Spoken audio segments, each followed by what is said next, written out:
electoral votes, and a ton of people receive third-party votes.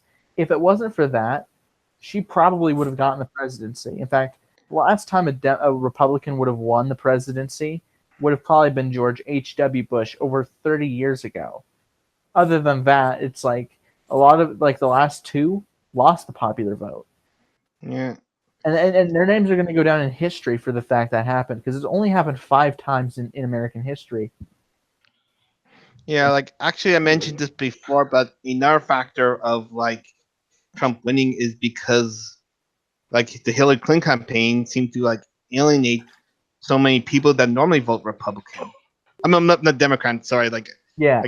normally vote Democrat, like see, like there's actually like some like Hillary Clinton supporters that tried to like paint Bernie Sanders supporters as misogynist and racist, because Yeah. that always ends well. Like, yeah, and overall, I was just like, seeing the whole thing, and I used to be against the Electoral College, and it was like, because people would bring up, what's the point of voting if your candidate who you voted for, who won the popular vote, might not even get the presidency. What's the point of voting? And Aspie and HUMANE kept saying that it was about the tyranny of the majority that the founding fathers wanted to prevent. And I'm like, okay, that does make sense. And he is here with us today. How you doing, HUMANE? Hey, I'm doing pretty good. You guys are having a discussion about Electoral College or just the election in general? A bit of both, because and we were also discussing Trump's tariffs. Loudmouth was on here earlier, condemning it entirely, the tariffs, and a lot of Republicans and conservatives are giving Trump shit for how he's treating Mueller and how he handled the tariffs issue. I don't really like tariffs, to be honest. I just try to be free trade, like responsible free trader, like Trump said. And I just see it's going to come back to bite us in the ass. Like the only countries that are not having these tariffs applied to them are Canada and Mexico. And it's like, I don't know. It's like I just try and handle it more fairly. And I don't know if he'll win re-election in 2020. A lot of people were like, he'll be a one-term president. Well, we thought he wouldn't win, period. But look how that turned out. Yeah, like I think usually like before, like I think if you look at Barack or like Obama and Bush, like there are many occasions where their approval rating is low, but they still won a second term. So. Oh yeah, I think Norton saved George W. Bush's ass, and the fact Osama bin Laden died under Obama's presidency got him a second term in some respect. Ronald Reagan, I think it was how the economy had some booms during his first term. I wasn't surprised at all that he had won his second term when I was reading up on him. In fact, he stands as the only person that has come, besides Nixon, to win almost the entire Electoral College. Like, can you imagine, like, 525 out of the 538 go for you? Can you imagine you win almost all 50 states? I think the opponent only won one state and D.C., which it means nothing because every election since the 60s has been Democratic. It was one of the biggest landslides we've ever seen. Yeah, Nixon. Yeah, as far as Trump's tariffs policy, I just wanted. So there's a quote from this. I wanted to make sure I got it right. So it's from Henry George, and it says, "What protection teaches us is to do to ourselves in time of peace what enemies seek to do to us in times of war." So this is from his, I believe it's his book, Protection of Free Trade, or Protection or Free Trade. Sorry. And it's basically it's pointing out the dichotomy or the hypocrisy of that is because free trade means free trade, and when we trade with our enemies, we win. That, I mean, this is basically the fundamentals of trade in general. Is everybody wins when you're doing a trade. So this is, if I have $1 and you have a pen, and you are willing to sell me that pen for $1, well, I'm better off because I needed that pen more than I needed the $1. You're better off because you needed that $1 more than the pen. So we would exchange goods and services. If we trade with our enemies, if we have an open trade commerce policy, we are better off because we're getting goods and services that we need more than they do, and they're getting a win in But so essentially it would put us both better off. And they're like, oh, but we can't have our enemies be better off. And it's like, but we're trading with everyone, and our enemy would only be trading with, our enemy may say, oh, no, we don't want to trade with you, in which case, okay, then screw them. Yeah. But the more people we trade with, the more we are winning. And if a country is being intentionally hostile to the surrounding other countries or to other countries that it could trade with, they're going to lose overall. So that's the idea of, and tariffs don't solve the situation. Tariffs are the same flawed logic that go behind increasing minimum wage and all that sort of thing. It's price fixing, which always fails, and it always has the opposite effect of what it's intending. Yeah, and people like there's a almost universal consensus among economists that protectionism has a negative effect on the economy. Yeah. And also, I just see it like this: the only time I would ever impose tariffs is like, or any economic like policy like that would be against a country like North Korea, for instance. I wouldn't trade with them. I just don't think I would be. I don't think I would be able to sleep at night, trading with them.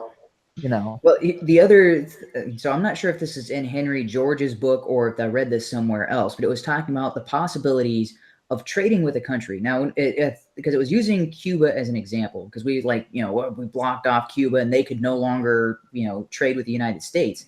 That hurt the people of Cuba more. And what their government ended up doing is blaming it on the Americans, blaming their dire economic situation, not on the communist leaders, but on the USA in general. Now, if you look at other countries where the United States has a free trade policy, even though we don't agree with their politics, one of the areas is, so even though the Middle East is still kind of this, terrible place for pretty much everyone, you can see the Iranian leaders are saying, "Oh, U.S. is terrible, death to America." And they're the people with that kind of mentality. I don't know if they've specifically said death to America, but they hate the U.S. And yet they're trading with the U.S. and they're making trade deals with the U.S. And the younger generations are like, "What the hell are our leaders talking about? The U.S. is great. This is where we're getting all of this stuff from. This is where satellite TV." So people in the Middle East are getting satellite TV with U.S. programs. Like they're watching American Idol. They're watching, Desperate Housewives and all this, or not, the crazy nonsense reality shows. But that builds up the U.S. in their minds as a good place, because it's like, oh, hey, the place I got my iPhone. Yeah, the U.S. Wait, why do you want to bomb the U.S.? Why do you want to destroy the U.S.? That's where I got my shit. That's where I got my stuff from. And there's also the issue because Ham, he's pretty far left. He said I think he actually wanted more tariffs or something. I'd have to ask him again for context. He mentioned that outsourcing jobs and so on and so forth and shit like that. And I'm like, he's going on and on about this shit about outsourcing jobs, and I have that's just silly. The thing that doesn't quite make sense is that it's the same people who complain about us outsourcing jobs to other country that also want to increase our wages here. And you're like, well, that's why we're outsourcing. And it's the same people who decry the outsourcing to other countries. Like, oh yeah, we're just shipping. We're making those other countries slave labor countries. I'm like, but that's boosting their economic power. Yeah. Like, look at the countries like India. It's still technically a third world country, but it is growing rapidly due mainly to the U.S. outsourcing its telecom to India. It's a huge tech hub in India. We're outsourcing to India, and that's boosting their economy, and that's getting them out of the third world. Isn't that what the leftists or what those people like Ham are supposed to be wanting? Yeah, and there's also I have a theory, and keep in mind I understand it's going to sound fucking crazy, but when people are like talking about how many jobs were created under Trump's presidency, which it's been around at least 70,000 to 160,000 thus far, supposedly. I wonder how many jobs one could create, and I know it sounds crazy, if you hire people to remove all the junk in the ocean they've reported recently. When Ham's like, they're outsourcing jobs, and it's like, well, here's a way you could, I guess, replenish some of those outsourced jobs, is because you could probably make a ton of money, if people are willing to pay for it, to clean out the ocean from all the junk that they were showing all over the news. talking about The problem is finding someone who's willing to pay for it. That's if somebody could own the ocean, you better, yeah, it would. I'm certain someone would pay for a section of the ocean. Like, hey, I get to own this free and clear, and nobody can tell me what to do in this section of the ocean. All right, now there's a financial incentive for me to clean up this section of the ocean, and I would pay people to clean that up. The tragedy of the commons. I've mentioned this several times when we've streamed together and that sort of thing.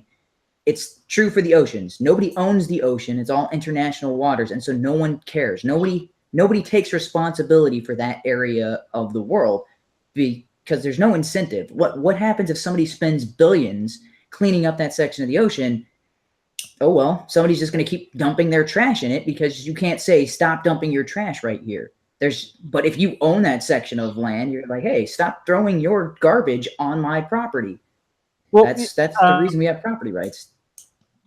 Well, I mean, it is illegal. Well, last I checked, anyway, it's illegal to do to dump that shit in the ocean intentionally. But I guess how are you gonna monitor it all? There's no incentive to keep track of that because nobody owns it. No one has a stake in keeping that ocean. I mean, we all technically have a stake in keeping that ocean clean, but since it's so spread, because it's everybody's responsibility. No one takes responsibility for it. And this is something. I've taken CPR classes in the Air Force as part of first aid and buddy care or whatever under the Air Force. All military members when they deploy and stuff have to take these classes, and I was a PTL on top of that, so I needed to take the CPR courses. Anyway, that's not important information, but I've taken CPR courses several times. And one of the things they make sure they teach you up front is if you're in a situation where you need to provide CPR, you need to point out one individual in the crowd and tell them to call 911. If you do not do that, no one will call 911, and you can do all the CPR and you can help keep that person alive, and it won't matter because the cops and the ambulances will never show up and that person will die. Yeah. That's what's stuck in my mind is, okay, the reason you can say, hey, you can yell out, hey, call 911, and everybody's like, oh, well, that guy's going to do it. And that guy's like, oh, well, you're going to do it. Or that guy's like, oh, she's going to do it. Nobody takes it. But if you say, you are going to call 911, you point at someone specifically and you tell them to do it. And now it's like, oh, it's my responsibility to call 911. If I don't do it, no one will. That's the case with the oceans is like, it's because somebody just says, clean up our oceans. And everybody's like, oh, okay, somebody's going to do it. I mean, obviously somebody's going to do it. But if someone pointed at you, it's like, okay, it's your responsibility to clean up the ocean. Okay, well, then what do I need to do? Right? You're like, okay, how do I do this? How do I raise money for this? Yeah. And another way you could do it is we have our inmates, that we determine are secure. Mm-hmm. We have them clean up the sides of the road. We have them clean up our parks. I saw a few around where I used to live a few years ago. Yeah, that's another way you could do it. But again, you're using taxpayer dollars to do that. Yeah. So I mean, so that's how you would get your funding is through siphoning it out of the public. Yeah. Okay, that makes sense. But those are just theories, to be honest. I'm not sure. I don't know. I guess I would love to own a section of the ocean, like Sealand, although Sealand is pretty small and inconsequential, but something like, hey, just a rig out in the middle of the water, and I get to own all the water within a mile of it. Oh yeah, I'd definitely keep that water pristine because it would be mine. Yeah, and I'll say this, that maybe if a corporation or something, like a really, really green corporation, if they hired people to go out and do it, maybe there's one way it could work. But I don't know. I guess with my environmental policy, if let's say I was to run for public office and I was like a governor or a president, I think I would have carbon emission caps, but basically it would be flexible depending on what the levels are and try to keep it at a reasonable point. But it depends on the situation. You have said, I believe, on one of my streams, I can't remember which one. I think you said you are a climate change denier. Am I correct in quoting you there? I guess that label applies because I do think climate change happens. I don't think it is majority. I don't think humans are a big contributing factor to that, and I don't think it's catastrophic. I am in the Alex Epstein camp on this. So Alex Epstein, Patrick Moore, people like that, and what's his name?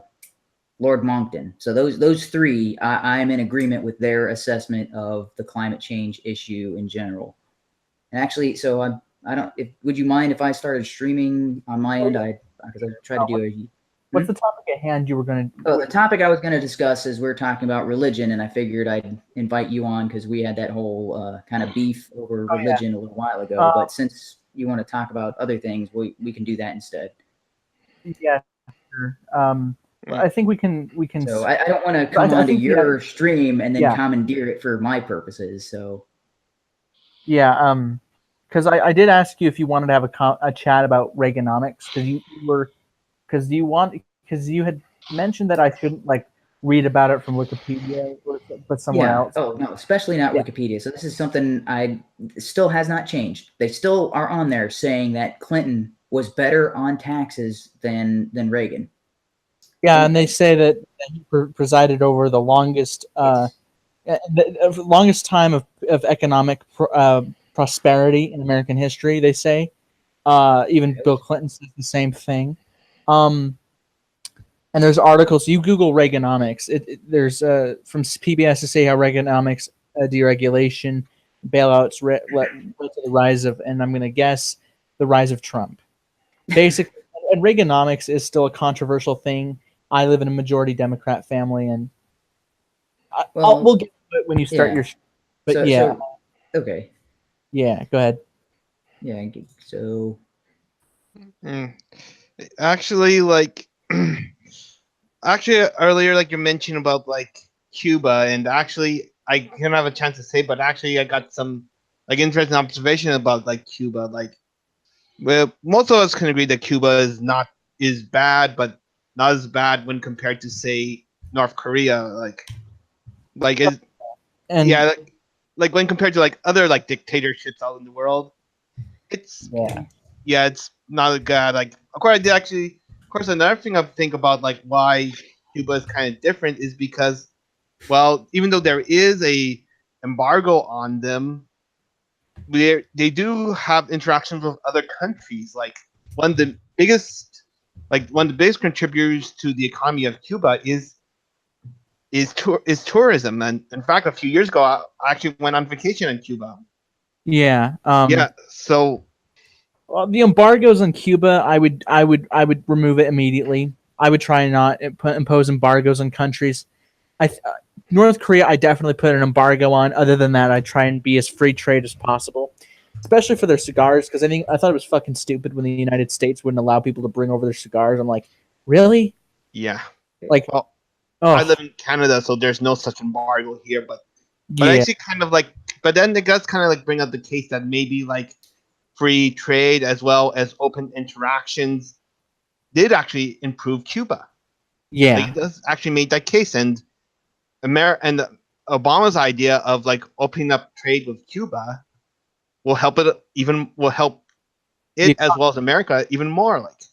And overall, when it comes to economics, because I used to be centered a moderate left about being mixed economy, but. Let me know when your stream starts. But yeah, it was. But I started because I was in favor of some. So I started my stream. So we're good to go on my end. Okay. So this is Humane Mind episode 27. I am actually joining S-Man's ongoing stream. They were talking about economics. So. So what we're going to talk about is Reaganomics. There's been a few presidents who've had a portmanteau of their name with the word economics. The first one was Reaganomics is one that people have debated ever since Reagan was the president. People, I've heard various explanations of it. People say that, and this sounds like a straw man off the bat. They said that if we cut taxes, that these companies might treat their workers better, which immediately I knew that just couldn't sound right. No one would be that stupid. Hmm? But the historical context of it is the economy had experienced, before his presidency, it had experienced about a decade of rising unemployment and inflation, aka stagflation, Yeah. and political pressure had favored stimulus, resulting in an expansion of the money supply. Nixon's wage and price controls were phased out. The Federal Oil Reserves were created to ease any future short-term shocks, and Carter began phasing out price controls on petroleum while he created the Department of Energy. Um, and people have explained that other explanations for Reaganomics were the reduction of taxes and the promotion of unrestricted free market activity. And I'm a free marketeer myself. Maybe not absolute free market, but I prefer a free market over corporatist bullshit. Essentially, is how I'd explain it. Um, so I'm assuming you're in favor of Reaganomics, right, Humane? Yes, at least parts of it. I think Reaganomics, when he started off, he had the good idea, or it was a good idea because the idea was okay, and it's the same proposal that Milton Friedman had. It is you can spend your money more wisely than we can spend your money.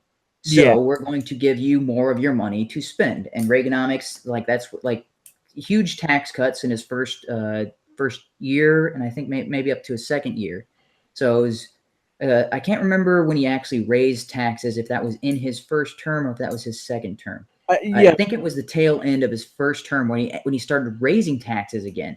So that's where I think Reaganomics failed. Is they did amazing on the tax cuts, and you were seeing some of the benefits of that, but then they forgot to cut government spending, or they forgot to, or they just didn't bother with any of it. Because I didn't see any proposals. I mean, I wasn't.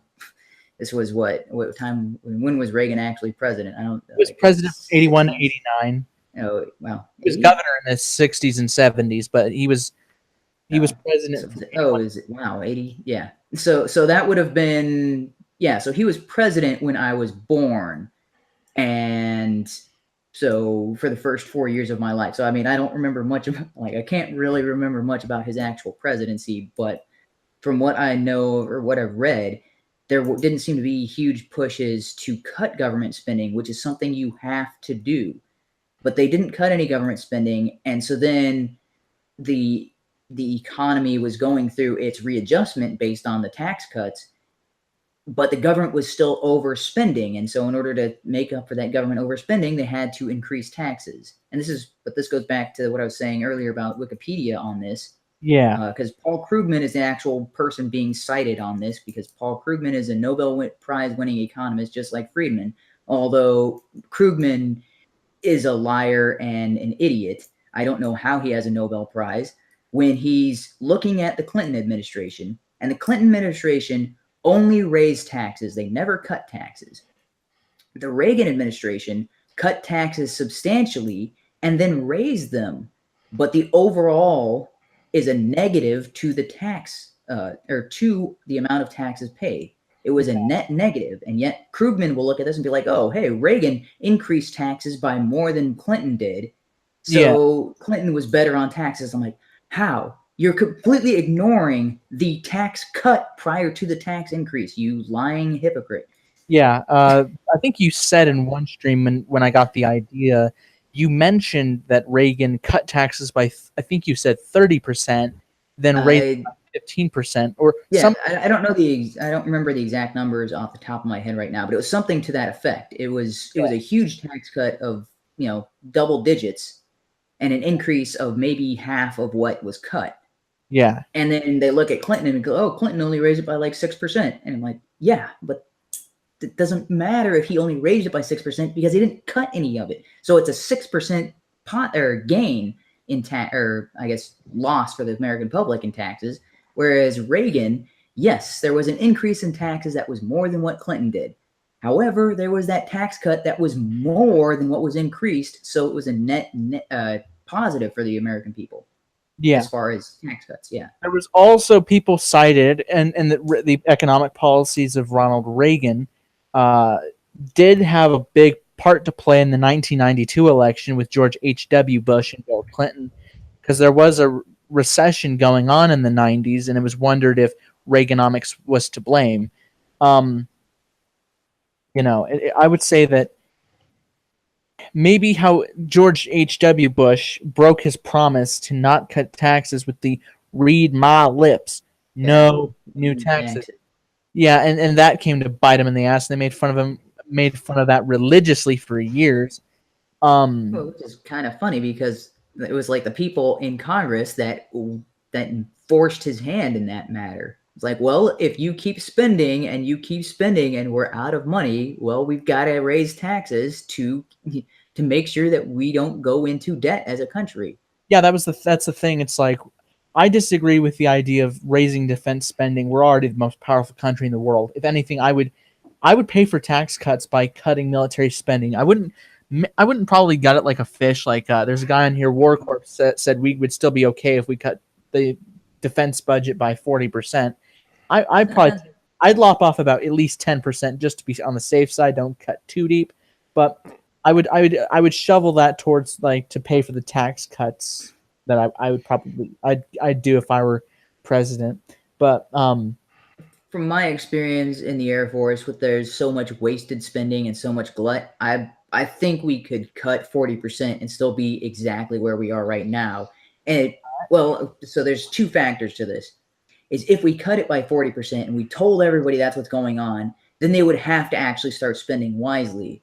But knowing the way that people are taught in our schools, that's probably not going to happen. If things were going to go the way they should have, we should be able to cut our spending by 40% and still keep the same amount of capability.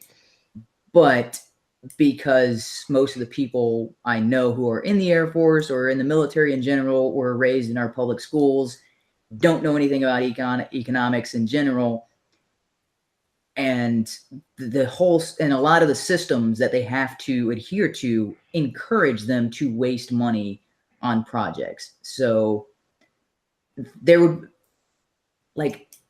so there's two, again, same thing with the Reaganomics situation where he did half of it and it came to bite him in the ass. Is you got to do both of them together, otherwise it's going to fall apart. So if you just cut military spending and you don't change any of these policies that are forcing overspending, then you're going to have this issue, because unless we can get rid of those policies right now that are encouraging bloat in certain areas of our military, then cutting the funding will hurt the areas where we actually are being economically efficient. Yeah. And the bloated areas are just going to keep being bloated. So you have to do both together. But I think we could cut our spending easily by 40% and still have the same capabilities. Yeah. Because that's all the bloat. That's all the fraud, waste, and abuse that isn't technically fraud, waste, and abuse because it's built into the system. Yeah, and as for and the thing with military spending is, I think we spend at least 600. Last I checked, it was around $635 billion. Yeah, it's a ridiculous amount, and we're spending it on crap weaponry that we don't need. We're spending it on, it's all going to the wrong places. Yeah. Actually, no, not all. I can't say all, but I mean, there's a good portion of it going to the wrong places. Yeah, I will say that it is I don't know. It's something that I've thought about for a while when it came to when I first started to get into to economics, and people would bring up defense spending, how they would cut taxes and cut defense spending at the same time. Initially, I was opposed to it. I probably would have been authoritarian right at one point, considering that I wanted as strong. I pulled a Mitt Romney thinking we have to have the strongest in the world. It was such an embarrassment, but No, I still think we should have the strongest military in the world, but we're the strongest military in the world like 3 times over. So it's the next 3 alternate lifetimes, like alternate history, we would still have the strongest military in the world. You'd have to go on for a while until we're not, but I have no problem with this being the strongest military in the world. I just think we have to, reappropriate some of the money we would send off to them and say, well, we got first of all, it'd be nice to end some of the bullshit wars we got going on Yep. or had going on. So, We should yeah. just avoid that altogether. I would You remove go back to a more something closer to the Monroe Doctrine, where it's kind of like, hey, you guys leave us alone, we'll leave you alone. Huge savings on our military expenses by doing that. Yeah, and I would also encourage like remove the military bases from around the world. And the libertarians, when I first read up on their foreign policy, it blew my fucking mind wide open when I just read that, because I'm like, oh man, you could really expose the Republicans and the Democrats for hypocrisy of we wouldn't like it if Russia had a military base in California. We wouldn't like it if China had a military base in Texas. We would object to it. We would feel like our rights are being stripped from us. Imagine how those other countries feel. And it made a lot of sense. I was like, that makes sense. And you probably have more, you would have more patrol being done on the United States, like where they're guarding the United States other than other countries. And I think you could throw in the, I guess, energy, like what we would use for energy could probably help the economy, or at least it would help the environment too. Like I would gas or coal, as that's something in West Virginia were screwing themselves over with sticking primarily to coal. And that's the one thing that could hurt economies, is if you rely on only one thing. Because a few years ago, they were reporting in Saudi Arabia that because they rely on just oil, they might hurt themselves in the future. And they said by 2020, this was in 2015, that they might go bankrupt. So I would just say I don't think that's going to happen for Saudi Arabia. But yeah, I'm but just then like, again, like look at Venezuela. They got more oil than any other country in the world, and they're bankrupt. And you're like, how does that? Yeah, it's like, if you have more that's more of a their policies and their political leaders that screw them over hardcore. Yeah, and we'll say that Venezuela isn't socialist. Well, I'll just say this: they've had someone who was a socialist, and that was Hugo Chavez, who was the president of Venezuela. Let me double check that if it was Venezuela. For Hugo Chavez. He looks like a. Not because it wasn't. Who's the other guy? It was. Let me see his name. Yeah, I'm pretty sure Chavez was Venezuela. It was Venezuela. Yeah, he. All right, so the Asian president, or if he was some other type of title, like maybe prime minister or something like that, but effectively the leader of that country. Yeah. He was the president of the United Socialist Party. He was the 62nd president of Venezuela. He died in office. He survived a coup by the by Democratic Action, some government. Well, he led an unsuccessful coup. So by the socialist standards, he's a fucking war criminal. Yeah, and let me see. Got his economic policy right here. All right, so it says from his election in 1998 till he died, his administration proposed and enacted democratic socialist economic policies. Such policies included redistribution of wealth, which is something socialism entails, land reform, and democratization of economic activity via workplace self-management and the creation of worker-owned cooperatives. But why are you being so harsh on it? Didn't you hear where the part where it was democratic? Just like what Bernie wanted, it was democratic socialism. So it's okay. Yeah, but it's democratic socialism. It's like it's still as if that's name something else that is terrible and put democratic in front of it. Does it make it suddenly better? We got this murder going on. You guys want to have we could just add democratic murder, and now it's okay. What with this rape? Right? There's this huge rape group going on. Let's make it democratic, and then. Okay, now this rape is okay. That doesn't work. I am a democratic war criminal, guys. I just droned the shit out of a bunch of kids in the Middle East, like President Obama. He was a Democrat. It's all okay. So it's okay. Actually, I've tried to talk. Sorry, you talk about earlier about military spending. Like, actually, I got to tell you something interesting. Like, I had a conversation with a friend talking about like rumors that America experimented with psychic spies during the Cold War. And that's not a rumor. That was actually verified. Oh yeah, like that is like basically like Project Ultra or MK Ultra. Yeah. Yeah, but basically, like he actually my friend actually had some dealings with American military, and he actually said that the military are willing to like invest in things that only have like a 20% chance of working. Yeah, but the thing with the MK Ultra is it was without those people's permission, and yeah, it was like, so the people who were being experimented on didn't know they were being experimented on. They had nothing, like they were just being they had their food and drinking water laced with LSD just to see the side effects, and then they and then run through these training programs, and they thought they were just hey, this is just some weird new training program, and like, why is all this stuff going crazy? Yeah. Oh, hang on a second. Yeah, but Worries. basically, I'm saying like if you're going to like cut military spending on anything, go for that first. Like the things that only have a 20% chance of working. So. Oh. Yeah. Right. You mind if I send this link to my brother there? Yeah, you totally go ahead. I don't know if he's on my Discord. I know you are, but I don't know if he is. But if you want to send him the link to the Discord, if he's on there, then yeah, sure, do what you like. I got an article right here from thebalance.com asking if Reaganomics worked. I don't know much about the balance, but I think it's. I mean, Wikipedia I hardly trust, but it has its own citations below, Yeah, but so you always go to the. So I don't like. I like Wikipedia as a source, and I think it's fairly reliable for the most part. But you have to go to the sources of those articles and then go from there.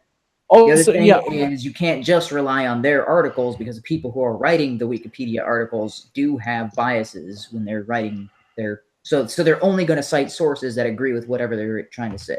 Yeah. So you're trying. So you can use that as the starting point, but I mean, I'll still use it for school papers and whatnot, because I mean, school papers, it doesn't matter. Yeah. But for my own personal, like, okay, this is what's really going on.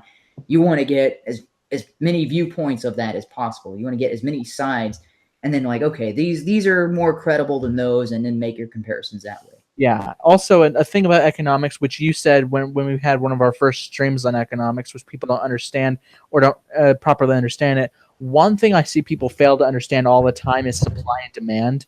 I think understanding supply and demand is a very important thing. Like, yeah. And it's so easy to explain, when the supply of something goes up. Well, it's easy to explain with a chart, but then trying to express that verbally, I'm like, wait a minute, how does this? Wait, I know that they're inversely related. Dang it, I can't. Oh, I always say it wrong, although I know how it works in my head. It's the. It's Evening, like visually, boyos. you just look at it. Yeah, good evening. Visually, you just look at a chart and you're like, oh, okay, that's obvious. That's okay. That's how they all interact, and that's how prices change. Is based on supply goes up, then prices drop. When demand goes up, prices increase, and you're trying to find the equilibrium. Yeah, and so Sinister. I don't know if I'm going to check the live chat. We were talking about Reaganomics. Basically, we were also talking about tariffs. We were talking about supply and demand right now. And what is your opinion on Reaganomics? Oh yeah, military spending, definitely that. Because I think in order to get it to work, Reaganomics to work, you got to cut military spending as well. See, I'm not quite sure. I think military spending is somewhat essential. However, I heard part of the stream, and bloated military spending is kind of a dead weight. So you do need a military. You need to maintain military might, and all the greatest nations on the planet had the strongest militaries. So you need to maintain a military if you plan on being one of the top countries in the world. That's a definite. There's no if, and, or buts. However, with current bureaucracy and the military having so when I talk about bloated spending, so I'm going to use so talk about bloated spending. What I'm referring to, and I've got a couple, like, these are actual examples from the base that I was on. They just built this new building, but military policies, or actually this is DoD wide, they have to go with whoever bids the lowest for that particular contract. So they write the contract, they make as many as as precise as possible. And if you are $1 less than everybody else, you win that bid, and you get to construct that building for the government. Now the thing with that is usually the person who bids the lowest is the sleaziest contractor. They will cut corners everywhere that they can and hope they get away with it. So they built this building. This is supposed to be this huge secure building for a couple $1 million on our base. Took a year longer than it was supposed to, and it was 3 times what the initial bid was supposed to be, because they built it. Not only did they cut corners, they took longer than they expected. They dragged out the project. They overcharged for the project, and they built it wrong. The floor that was supposed to be secure did not meet the security standards for the group that was supposed to be there, and so they had to rearrange. Okay, so they had like we've got this huge server room and it has all these security measures in place, and we can't use it because it's not built up to code. So they had to gut out the second floor, rebuild it, put their security measures in there, and put their security team on a different floor than what was originally planned. And so then like this whole thing delayed everything. It made this project cost 3 times what it was supposed to cost and take twice as long to construct. That happens regularly. So that's one example. The other example is, so this is something every unit has experienced. The end of the year is October of, this is the fiscal year, right? Not the calendar year. Fiscal year. Yeah. Fiscal year. The fiscal year. It ends in October. And what you'll have is you will use up about 50% of your budget by the time it gets to August.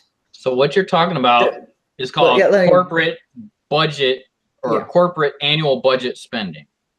Yeah. So the last 3 months of that fiscal year, 50% of the budget is spent every time in the last 3 months of the quarter of the year, of the fiscal year.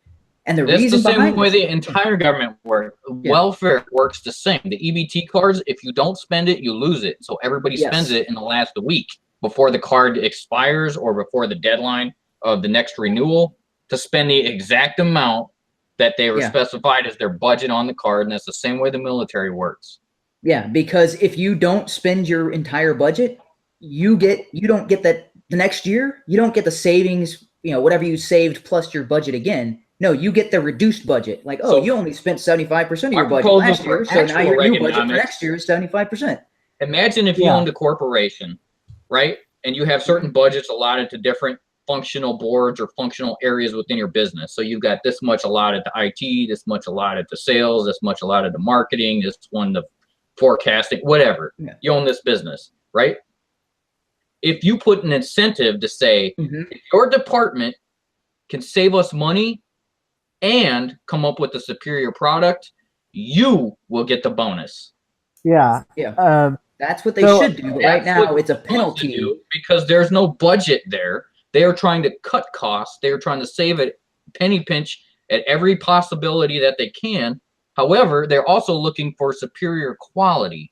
And it is up to the person in charge of that project to run that and to manage it and to find the best person and the best product, the best team, whoever for that particular project. And if they succeed in that and it works well, they get a bonus. It incentivizes them to do well. Whereas currently it works just like a lot of the other businesses which have bloat, which is that annual budget. I mean, my IT department does the exact same thing. My manager came up September and was like, you need to join in 2 classes for Microsoft because we got to spend this money now. Yeah, and you're like, I fell asleep in the classes because they didn't relate to my job whatsoever. Yeah. We just had to spend it. Yeah, you had to spend it, and they were pointless. And this is something we saw consistently. So this is my experiences are a little more egregious than spending money on classes, because we had groups purchasing programs like hundreds of thousands. When you're talking military, you're big scope. Yeah, spending hundreds of thousands of dollars on a program that we don't need, we can't use. And often we've already built our own custom application that does the exact or does similar things. And they're like, oh, but we spent this, so we have to use it. And then it incurs extra costs on top of the spending on this program, extra wasted costs trying to incorporate this program into every aspect of the company or of your unit. And you're like, okay, so now we've got this useless product we didn't need to buy. We didn't need these licenses for this software. And now we're trying to incorporate it in what we're already doing. Or we're replacing what we custom built with this commercial off-the-shelf product that's inferior, but we have to because they bought it. Well, okay, so back on the main topic of Reaganomics, which is basically cutting government spending and the government bloat down.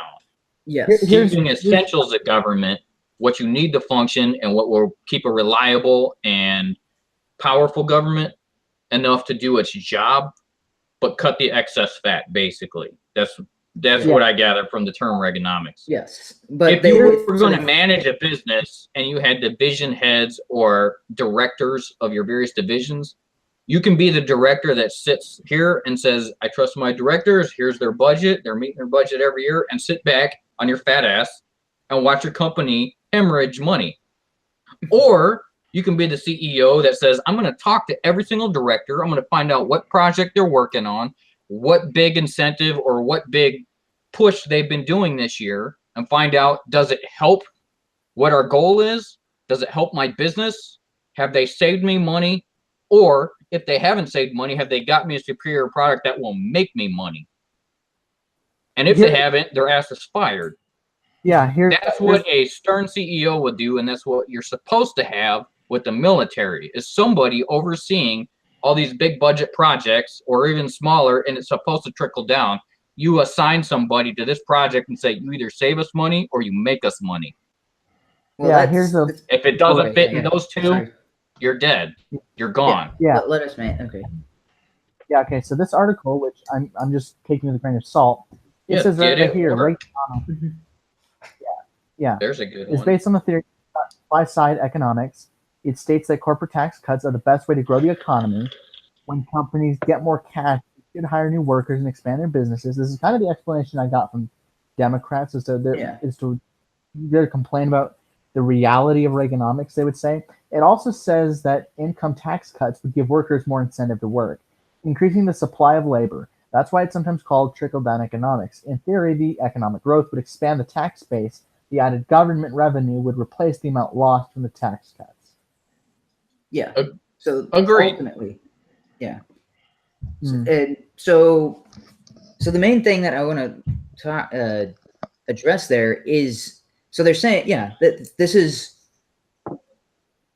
true. If you cut taxes, it provides an incentive for people to either hire more employees or for workers to produce more, because they're earning more money. That's an incentive. And that's what is lacking right now with government programs, is there is no incentive. I agree entirely, but I think you're missing the bottom line. When you cut taxes, who does that help? Yeah, that's yeah. Who is benefiting from lower tax rates? People who pay taxes. Yes. Yes. The general public and your businesses, your commerce. The government is losing money.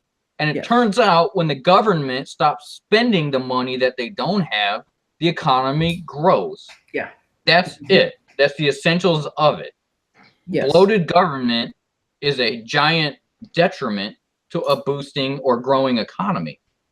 Yeah. And well, you got to think about the reasons behind that. A business's incentive is to... It's very simple. Government cannot make money. How does the government make money? It's not a business. It is a governing body. They are there to administrate, so they should have an administrative fee. Yes, I agree that part of taxes should go towards an administrative fee. And that's it. Not the extra incentive, hey, let's toss money here, let's toss money there, our budget is this much, let's put our budget towards this, and let's hand out free cell phones. Fuck that. Well, that's the thing, is the government doesn't have the same incentive as a corporate structure. So they're not trying to save the taxpayers money. They're not trying because corporate structures are there to win.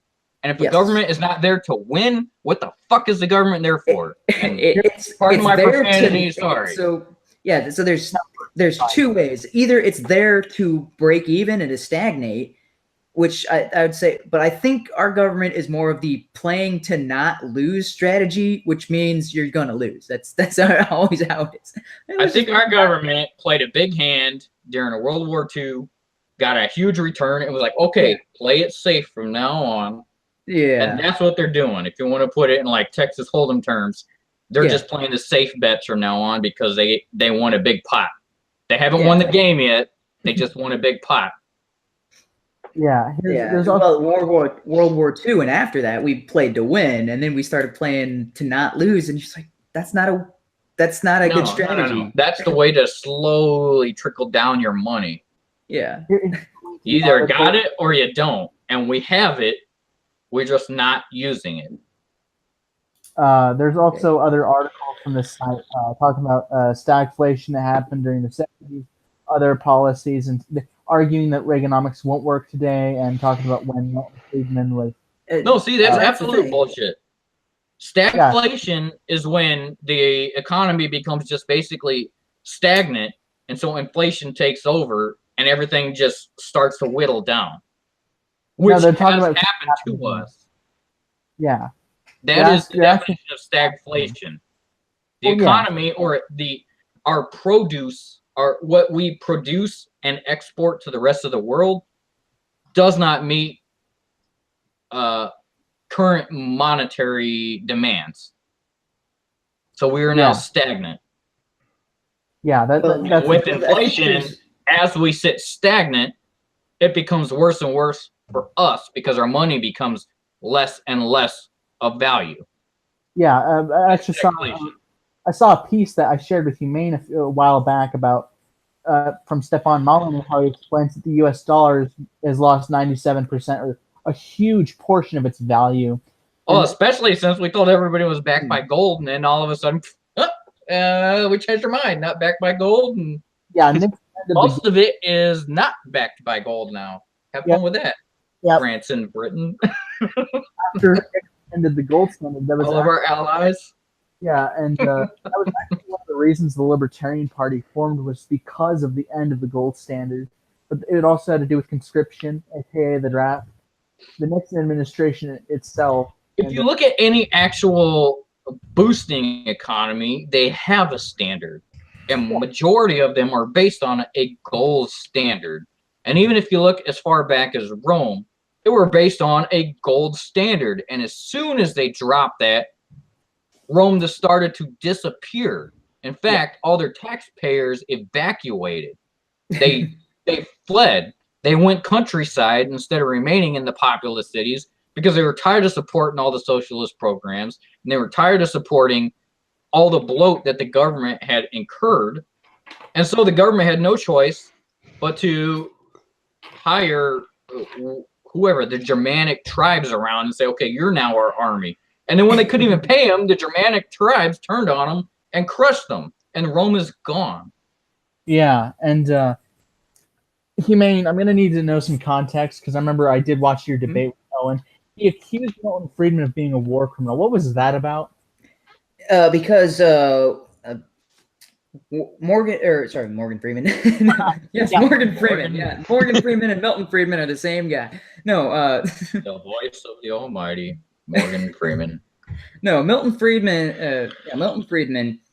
His policies and his what he was advocating led to Pinochet, right? The guy in Chile. Yeah. Well, so the way Pinochet got into power. Sorry to cut. I think BTK is also in the, or BTK is also in the lobby. Not sure if you. I sent the link. Although I'm not sure.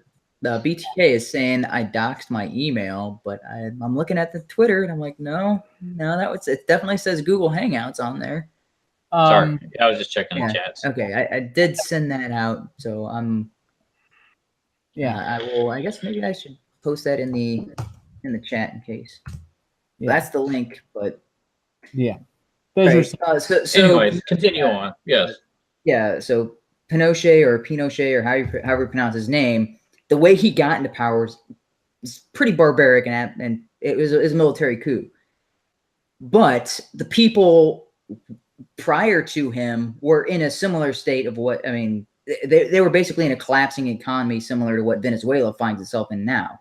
Mm-hmm. So it was a terrible situation, and their economy was collapsing. People were starting to starve.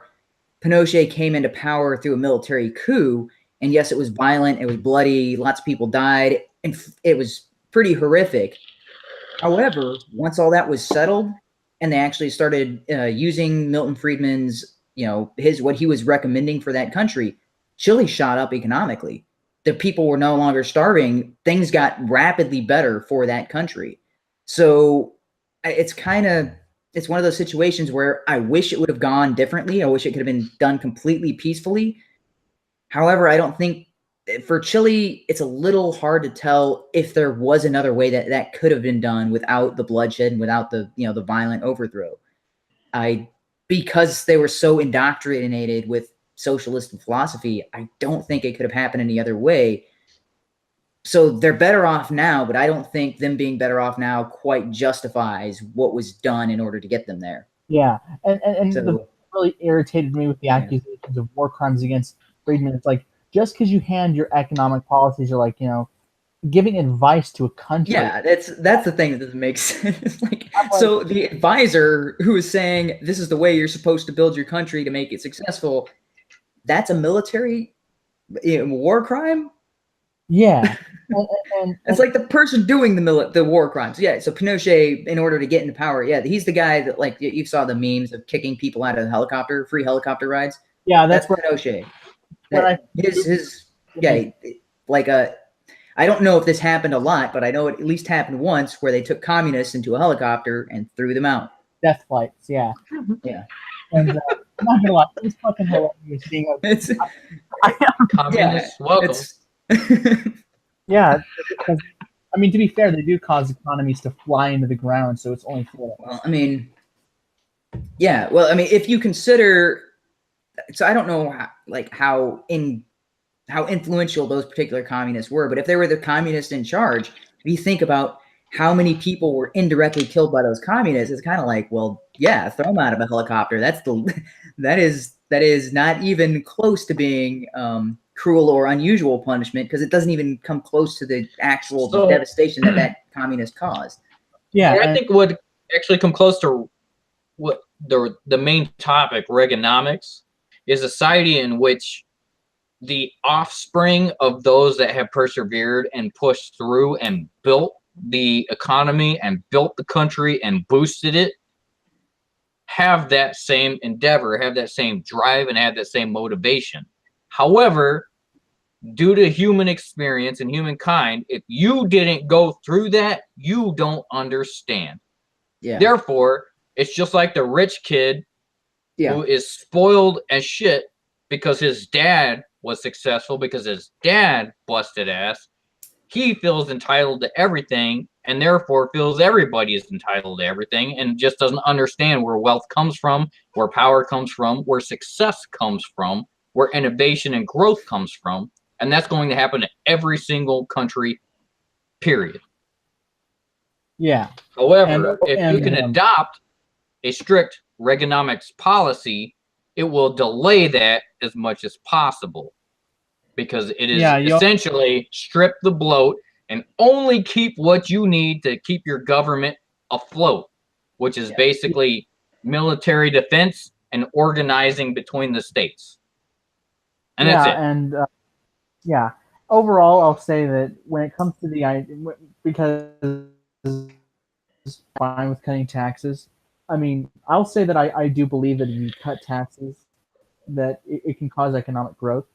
Well, did you see what happened when Trump cut taxes? Like all the stories that were coming out of there, that, well, at least the stories that people like the Daily Wire were reporting on, but that most other news outlets were kind of like, oh, that's a minor nicety. Like CEO, these big companies, I forget which. Who pays the most in taxes? Well, if you think of Amazon, it's a very simple concept. Who pays the most in taxes? The ones that make the most. And so the ones that make the most are supporting the rest of the country because they're getting taxed the fuck out of. And eventually we'll get tired of it and move somewhere and get out of that system because they are losing money. Yeah. It was these huge multinational corporations that are HQ'd in the United States. As soon as those tax cuts were announced, they gave their employees bonuses. Yeah. So they hadn't even Apple. The tax. They're trying to get their people out of China and produce in America again because of the tax cuts. The companies that pay the most in taxes, I got it right here, says ExxonMobil, $31.05 billion, Chevron, Apple, Wells Fargo, Walmart, ConocoPhillips, JP Morgan, Berkshire Hathaway. Apple and Walmart both are trying to insource after this tax cut because they're like, finally, we can get a little break and pay the people working here a decent wage, which is what we're trying to do, except for you guys have all these restrictions and tax additions. We had to outsource, or we wouldn't exist. Our company would go bankrupt and just crumble in on itself. Yeah, Yeah, that was my Democrats. That's what socialism causes. Yeah, and something I would point out is I would talk to both Democrats and Republicans on this issue because I wanted to see which one. You don't even want to talk to Democrats as of late. They have gone so far left. Like Republicans have been and left. They're off the screen. Oh yeah, Democrats are so far out there that Republicans look like they're middle. They look like centrists compared to Democrats. Yeah, they look like centrists, and that's not even accurate. Yeah, and the just thing due to and yet they call the center than anybody. Nazis and So to be all right, all you got to say is, "Hey, white people are cool." All right, it's that bad. In fact, no people are that bad. All right, it's the fact if you ever say "I am all right," you just say "I'm all right." You're gonna get punched. And Did you just say "all right"? Punched. Yeah, it's because the right's moving like micrometers, and the left is moving kilometers, miles. They have gone way off past Jupiter. Yeah, and here's what I got out of the conversation with the Dems and reps. The Dems, I asked them, okay, companies that outsource jobs with these when they're taxed out the ass. They said one of them was so authoritarian. They're like, if I was president, I would enact some policy or legislation or executive order where they must stay. They can't leave the country. Like they'd be forced to stay in the United States. And I'm just laughing my ass off. That's not going to work.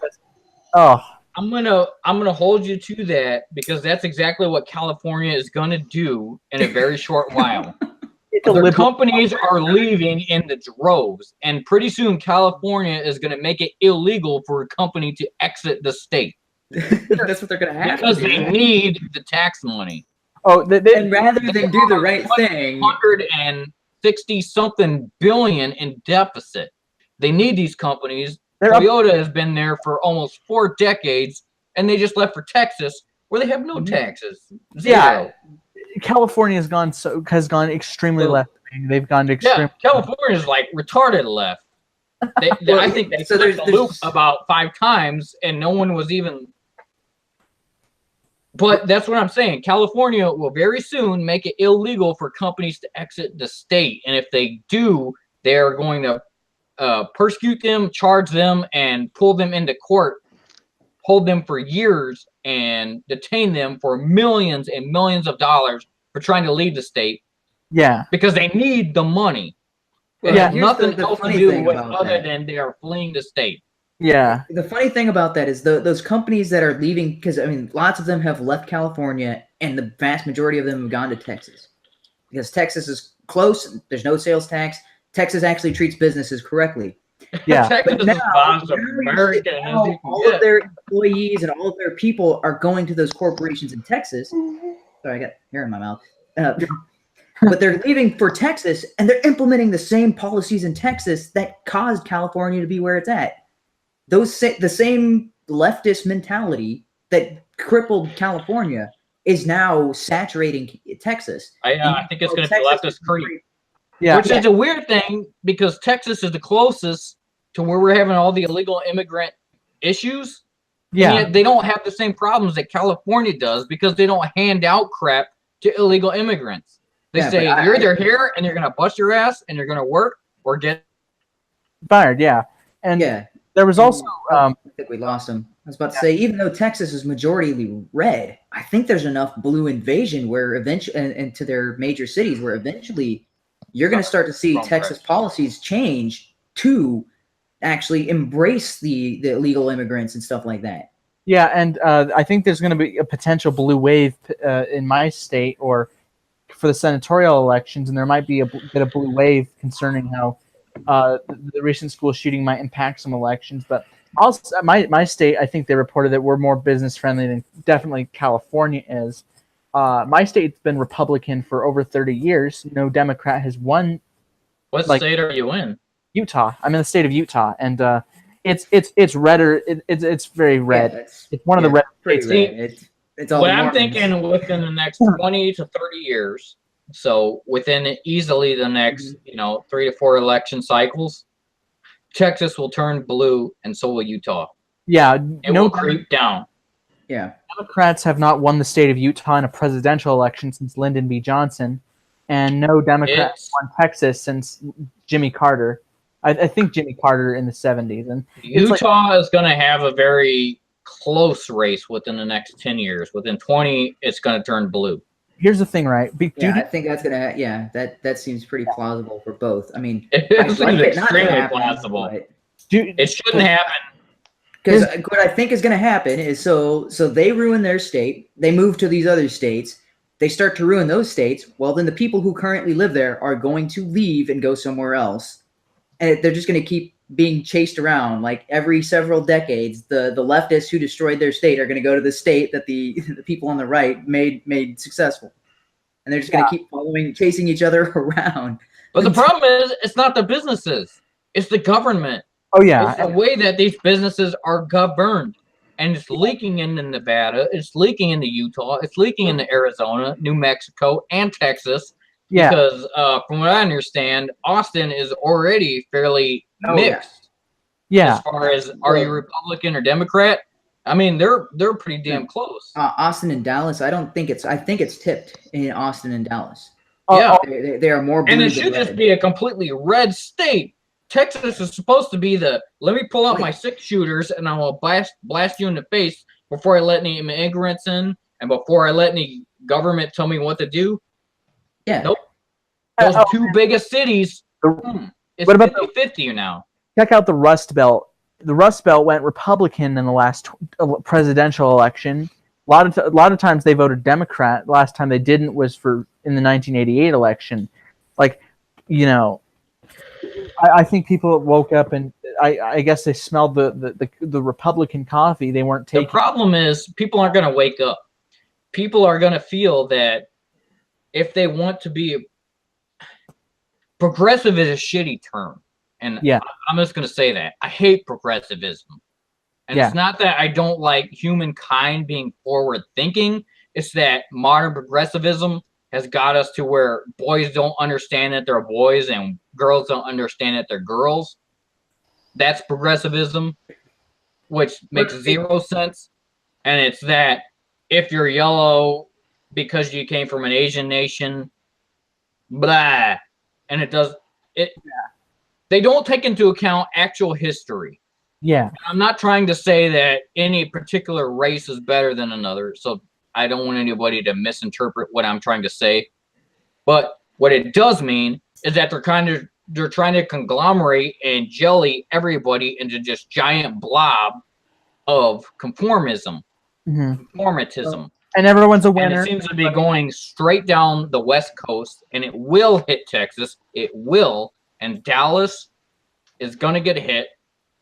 Texas is going to get hit, and it's going to turn a blue state, even though it hasn't been a blue state for I don't know how many elections. I think its entire existence. And it's going to. But you got to understand the principle of what they're bringing. What they're saying is we care about the people. We care about those who, the general Joe Blows in society, even though they don't. But that's their message. Whereas Republicans are saying we need to keep the status quo. Men are men, women are women. The United States is the fucking United States. Here's our fucking border. Don't cross it, or we'll export you. Yeah, and something else. They're also the school shootings of 2018. The one in Florida, I think, is going to definitely impact the upcoming elections because a lot of kids are now going to be eligible to vote. And that might have some. That drives me so nuts, and I'm sorry you brought that up because CNN and all of these kids that they're parading in front of everybody. Kids do not make laws. Kids do not make our laws ever. They propose. They haven't even hit 18. They haven't even finished puberty. They should not determine our laws. And there's a reason there's age restrictions there's some on political psychotic office. white guys, which seem to be a good majority of these mass shootings. But if you look in retrospect at the mass shootings, there are far condescended by just the general shootings of the black populace, of the Mexican populace, and of everybody fucking else besides just the white guys. Also, shooting. Something they're going to point out is they proposed in Florida, I think at least Florida, to lower the voting age to 16. We lowered it from 21 to 18. They cannot be allowed to do that because the legal federal voting age is 18. They could change, no, so for federal elections, they could change the voting ages for the state elections to 15 because so they can have all these pre-16, prepubescent, hormonal-driven, and angsty kids looking at CNN and saying, I'm a voting Democrat because the Republicans got us shot up. Even though they had nothing to do with Republicans or Democrats. Well, neither party had any issue with that. It was just a fucked up. Those police in the Florida, or that county of Florida, decided to not do their job because they wanted to eat a muffin and drink some coffee and sit at their desk. But they got how many reports on that stupid kid? Yeah. How many? 30 and they something. did nothing. They didn't even go to his 32? House and say, oh, you've got 15 guns? Yeah, it's cool. Yeah. They didn't even do that. Yeah, and the thing was, I think the DFS even went. The one thing that said, nah, he's fine. The one thing people were saying the Republicans had fucked up or something is they cited that they immediately voted down some proposal to debate gun control, which I think there was some gun legislation. Governor Scott in Florida. If one of those teachers had a fucking 6-shooter, that guy could have been taken down well before he ended those 17 lives. And they also pointed out... The other thing is the school, like the guy who was assigned by the police to protect the school, if he had actually done his job, yes. Instead of hiding behind the fucking wall and telling the other 3 guys, hey, stay back, still. Did you hear the audio from that? Yeah. Also, there was the issue of the same day they voted down a proposal to debate gun control legislation, they declared pornography a public health risk. We discussed that on last stream. But pornography doesn't equate into that equation whatsoever. Pornography, it's not so good. People should just try to avoid it. It's whatever. But yeah, they were pointing out the double standard. Well, I wouldn't say you could say double standard, but I would just say they're odd priorities. It's not a double standard. What does pornography have to do with shooting? Well, have you ever seen a chick blast her head off? What's that? Oh, I was gonna say you can't shoot very accurately if you have carpal tunnel. Well, I think my right arm is bigger than my left arm, and so it turns my aim off. Yeah, I think the idea is that about the debate about like freedom versus security, like people want to like ban guns because they perceive it to be a danger, but these same Republicans also want to like ban pornography because they perceive it to be some kind of danger as well. It is like a kind of double standard. Yeah, I agree. It's a double standard, and that's exactly what they're looking for. But I will tell you that all those Democrats are pussy fucking shits. Pussy shits. And I don't even know if that's a word, but I'm going to coin that right now. Because if I want to defend myself, I'm going to defend myself. And if I see someone intruding into my house, I'm going to make sure I have a gun, and I will blow his head off before he can attack my son or daughter.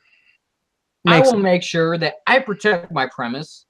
I will make sure that I control what happens. And yeah, there are certain circumstances outside my control, but I will do my best as an American, as a father, as a U.S. citizen, as a male, as a whatever, to protect what I own and what I have dominance over.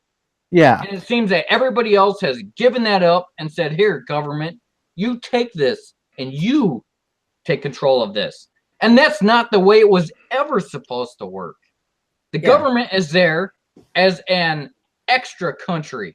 as an outside force. If another country tries to attack us, we get our militia together and we attack them. Yeah. Internal, we protect ourselves, and that's exactly why they put the Second Amendment in there. And then you hear the comment, but it was meant for only a regulated militia. It's like, okay, No, yeah, it's That's like like everybody. That's every citizen. Militia. Yeah. It Yeah. says you have the right to bear arms, and Yeah. it does not restrict the arms, and it doesn't restrict it to some stupid No. underbuster turkey shot musket. It's No, in order you to have the right ensure bear a arms. Whatever the regulated newest militia. arms are, I'm going to get it, and I'm The going right to to wear bear that arms against any should not be criminal infringed. that tries to attack my children, my home, and that's the way everybody should feel. If you're a real man and you protect your family, you will protect your family. You will get a firearm. You will make sure you understand how it works, and you will protect your sons, your daughters, your wives, your house, your business. You will protect what is there that you have an vested interest in. And that's how every American citizen is supposed to act. And if we acted like that, we wouldn't have any of this crap going on. yeah. Well, and consider We've got a the bunch of situation with the pansies Florida sitting shooting. in. Yeah. Well, consider so you can see Sinister's passion in this subject. Now, imagine if the That shit person Tarzan assigned. just shot the crap out of that kid. Yeah. Imagine if the person I assigned to would not protect the step school. on a wall. Hell no. Yeah. If he had a son or daughter in that school, because as far as I know, he had no association with the school. He had no attachment to the school. There's no. He's just there. I don't. Had he It had one wouldn't of matter if it's any kids. Fuck if he that guy. if one of his kids had been in the school, you would have seen a completely different reaction. Like, oh, if it was his kid that could be shot up by this, like he hears shooting, he would go in to try to save his kid. I don't And care if what you, my if you look at the that's I don't care what my commanding coach. officer said. I'm going in and I'm taking the guy down because I don't want any more to get shot. Yeah. And if you look at what the coach, the unarmed coach, and some of the members of the ROTC, what they did is they put themselves between their classmates and the shooter because there was a relationship there. Right. Yeah. They protected the students as best as they could. They loved the students. They understood the value of their life. Yes. Yeah. The You're officer talking who was about the assigned Florida to that, shooting still, are you? The cop who was Nah. assigned to protect that school had no attachment. It was, and this is something the school and the parents of those students was like, oh, that's somebody else's responsibility. They'll take care of it. Why should someone else take care of it? What incentive did they their heard officer anything was have? going on? Should have grabbed their firearm and ran up to the school and said, "I need to get rid of this guy as fast as possible." That school should have been swarmed with civilians with firearms, and it wasn't. You're not going to see it on CNN or any of the main news channels, but It wouldn't there matter if you are. saw it anywhere. Hang on, That there didn't even are. happen. There are like 20 or 30 different students that were headed to a class when the shooting started, and they realized that it was gunfire, and they tried to get in the class, and the teacher had gone into that classroom and locked the door, locking all of those students into the hallway. Dude, what? Yes, that's the. Yeah. So you can't sit there and say that the teachers cared about the kids when the teachers Well, are sitting some there of them locking the did. kids So into the what I hallway. said here- The coach and the ROTC students did. They had they had an incentive to protect other people. Yeah. But that officer obviously didn't. So I'm trying to tie this back to incentive because all of this, I think, the core reason is: do you have a motivation to do the right thing in those situations? Obviously, that coach did. He had a motivation to put his lives to protect his or to lose his life to protect his students, which he did. So it's because the incentive structure was corrected, and that's I'm trying to tie this all back to that because this relates to the Reaganomics that we talked about. Is the government has the wrong incentive structure? It ties to Corporations Reaganomics, have the and right it ties incentive to structure. family values. It ties to all of this. If you are an adult who can stand by and watch children get shot up, fuck you. What kind of adult are you? Do you feel that your life is worth more and that your time has been better spent and that these kids are expendable? F you. Yeah, they actually adult worth their salt would have stormed in and done their best, as some of the teachers tried. They lost their lives, and it's unfortunate, and they are heroes in my book, because they did what a real adult should have done in that situation. Protect the new generation. Protect your offspring. Protect those kids growing up who will become the new adults. I mean, that's the responsibility of the elder in any scenario. Yeah, but it should be. But we live in a country where that is not the priority anymore. They posthumously they gave some recognition posthumously to the ROTC kids who died in this. Yeah, they were buried with full military honors. Oh, nice. Yeah. I mean, that's fantastic because they understood what they were being trained for. They understood the value of human life and that they were the defense to help protect that.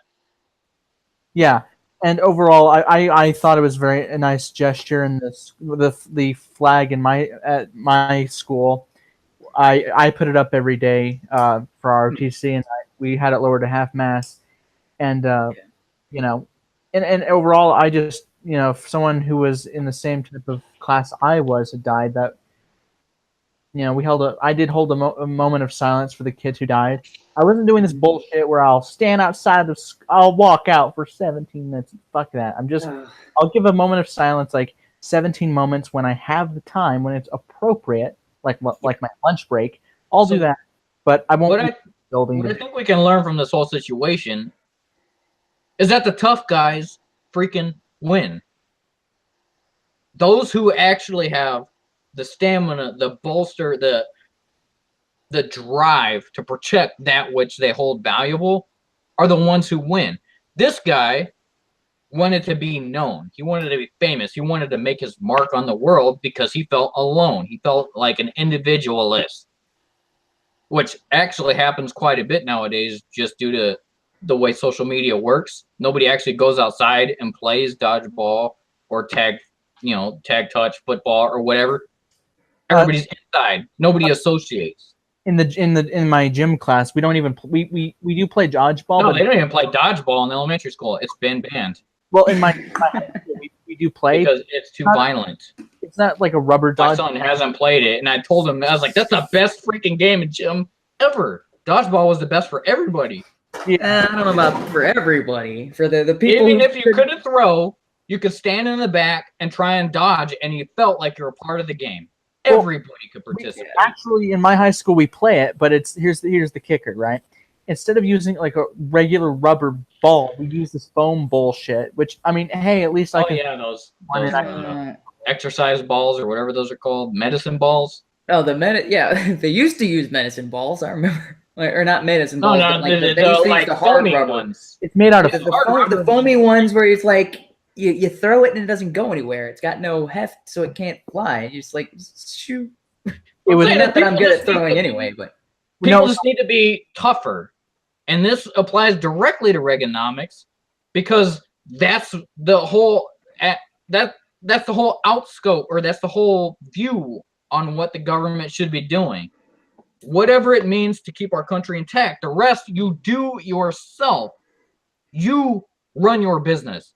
You go and boost the economy. You go and do this. As an individual, you show what you can do for this country.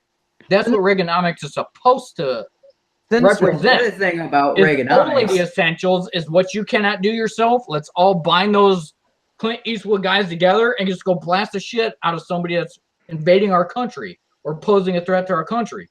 See, otherwise, I agree with you everybody on should be a fucking Clint Eastwood.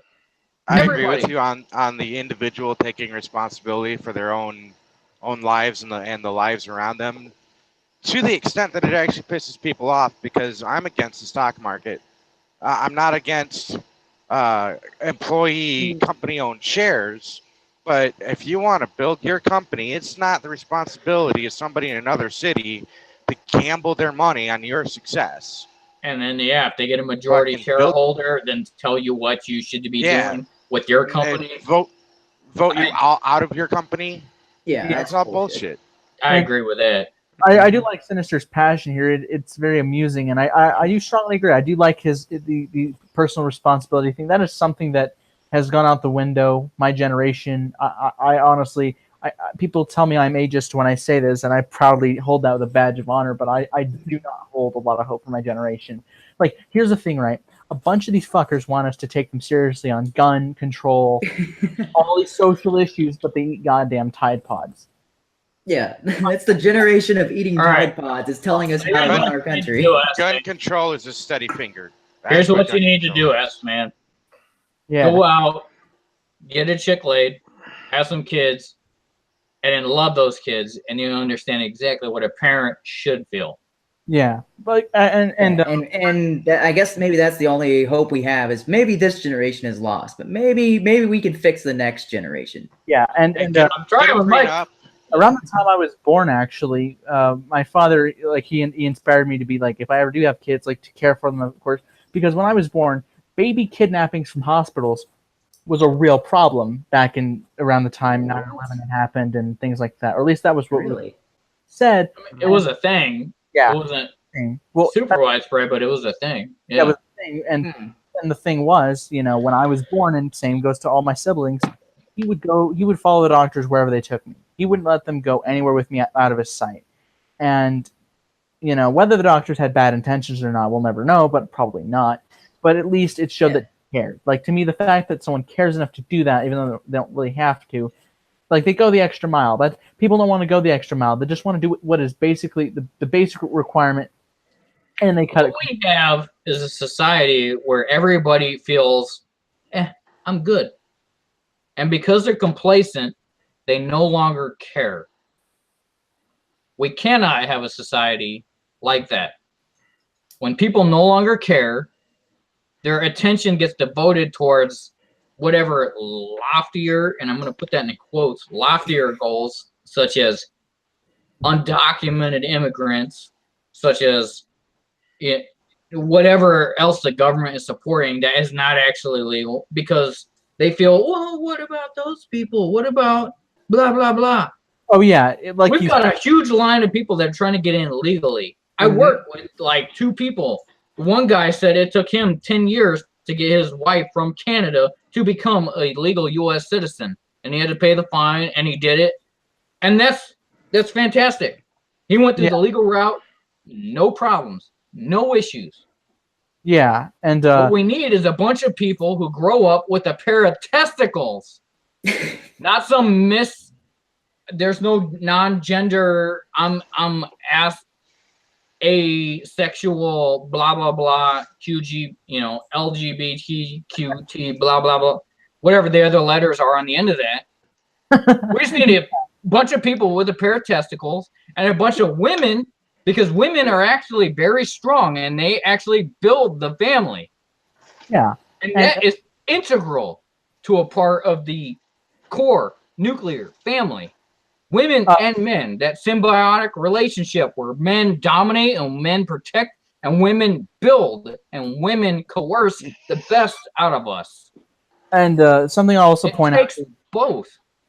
It's been reported, which I'm going to take this with a grain of salt. It was alleged that there's an elected official in California who is an undocumented immigrant. I'm going to see if we can find where. No, that's not alleged. There's a senator. I just saw this today. So there's the California senator who was an illegal, or I guess is currently illegal. They should not be a senator. Not a senator to Washington D.C. A senator in California. They should not be a senator in California. I got that. Just period. As soon as they. But the thing is, I don't know. What's found out. Everything's cut.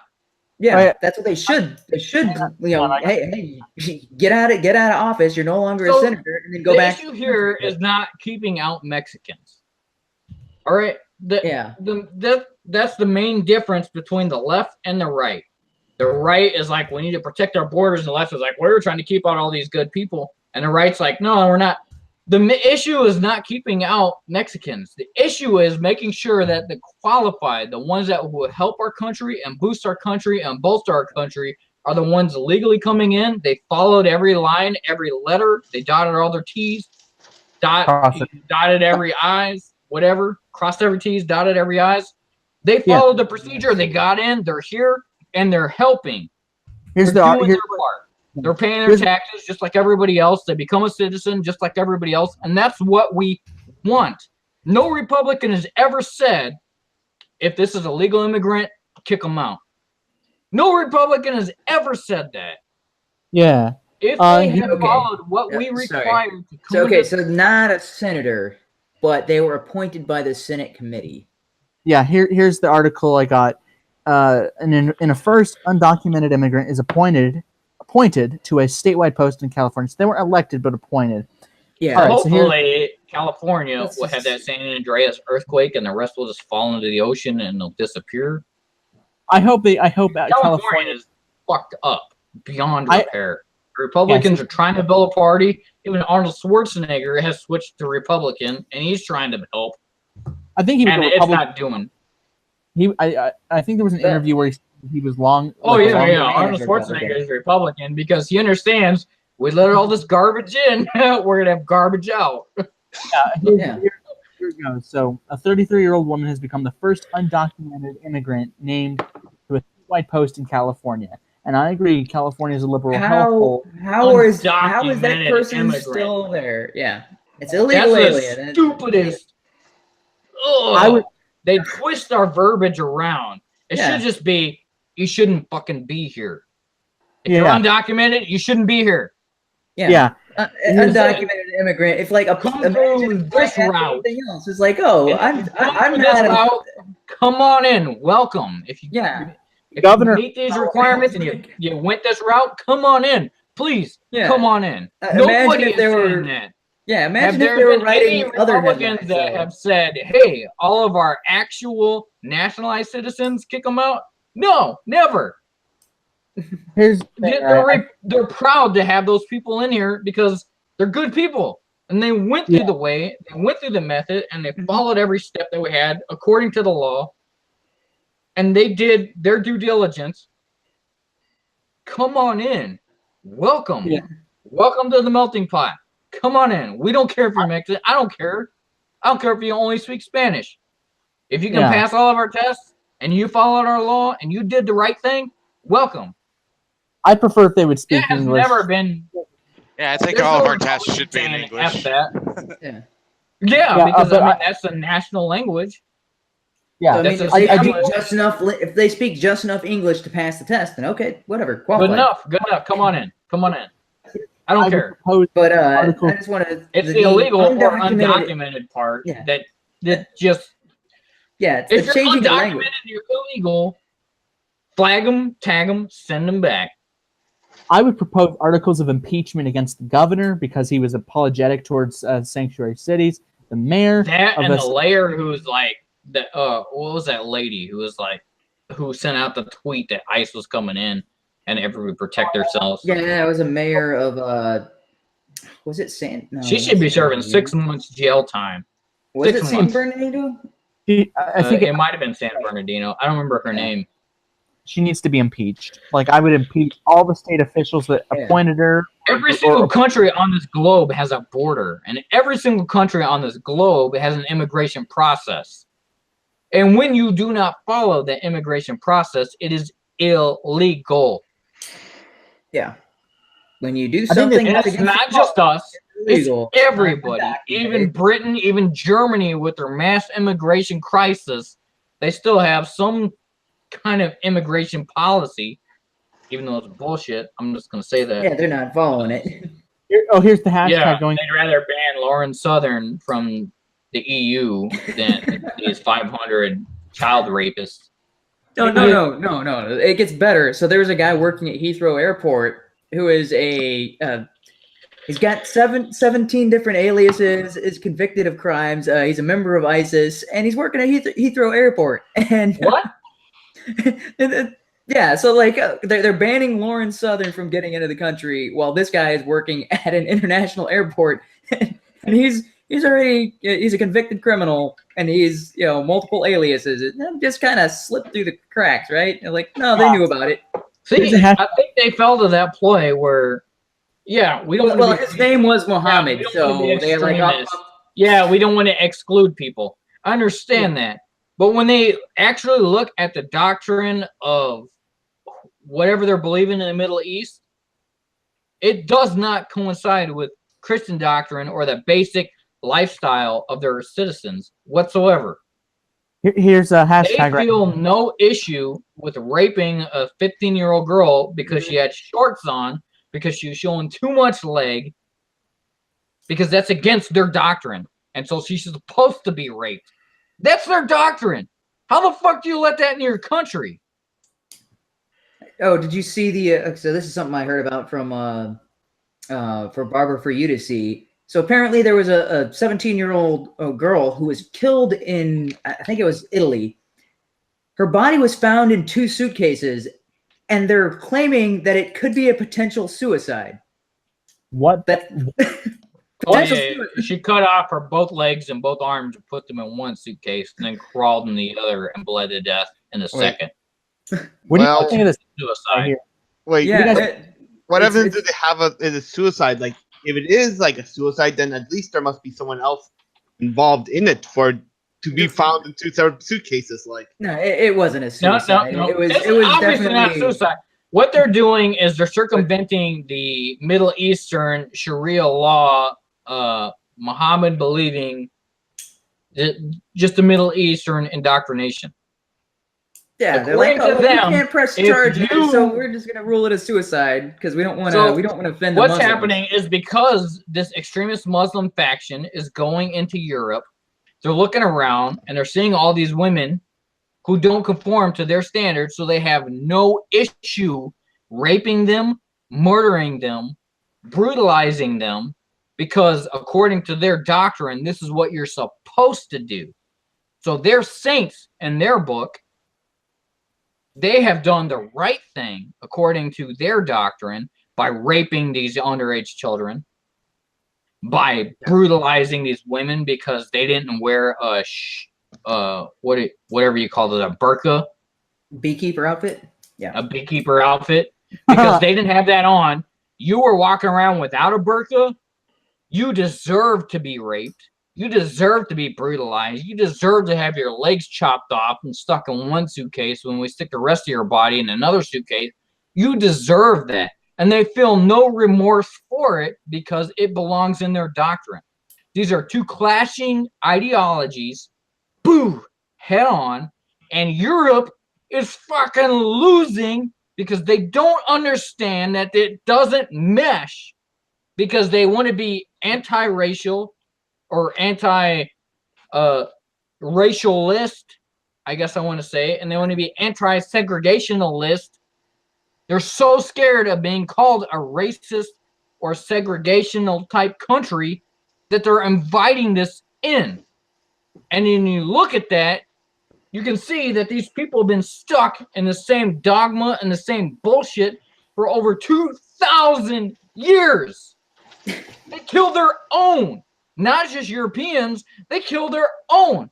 They rape their own daughters because their daughter accidentally flashed a tiny bit of ankle, so the rest of the community come in and rape them till their head pops off.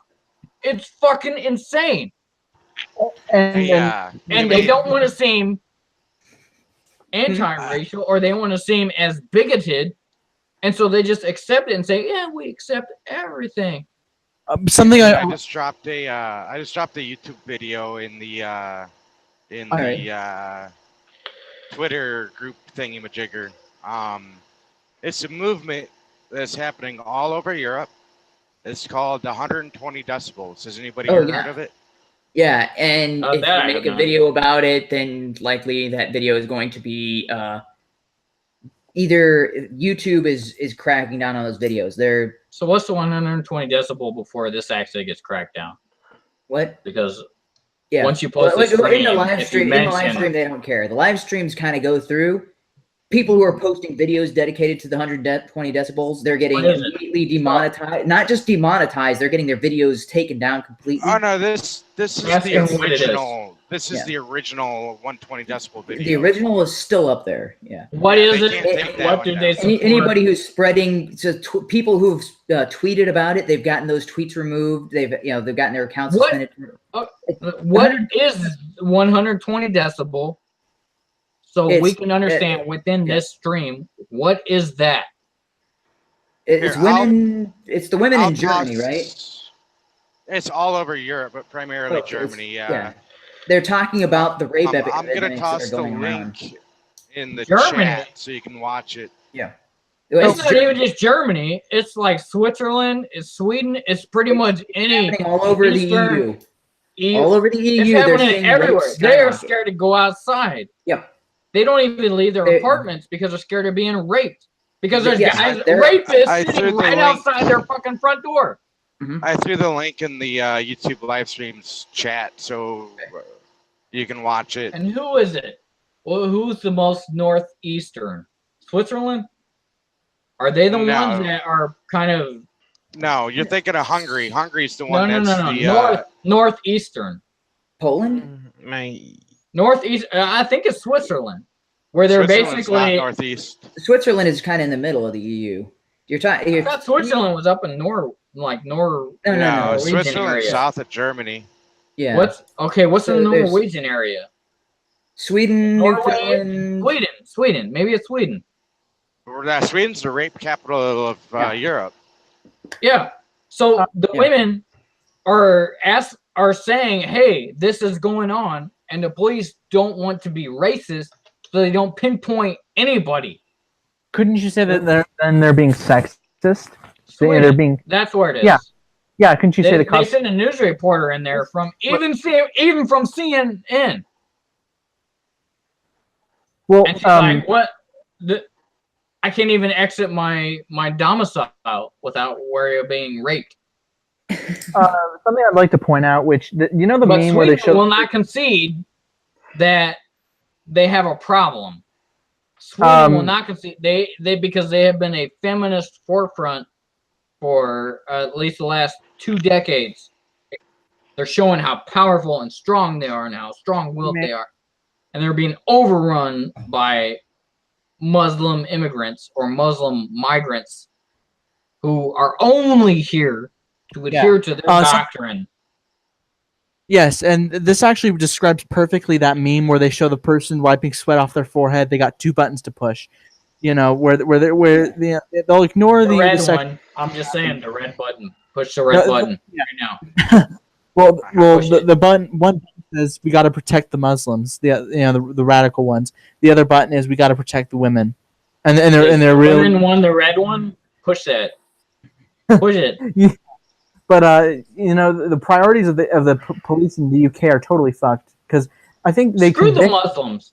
You know what? You know what I've been seeing as of late is these feather fluffed Muslims that have actually no idea what's in the core doctrine of what they believe, and so they say no.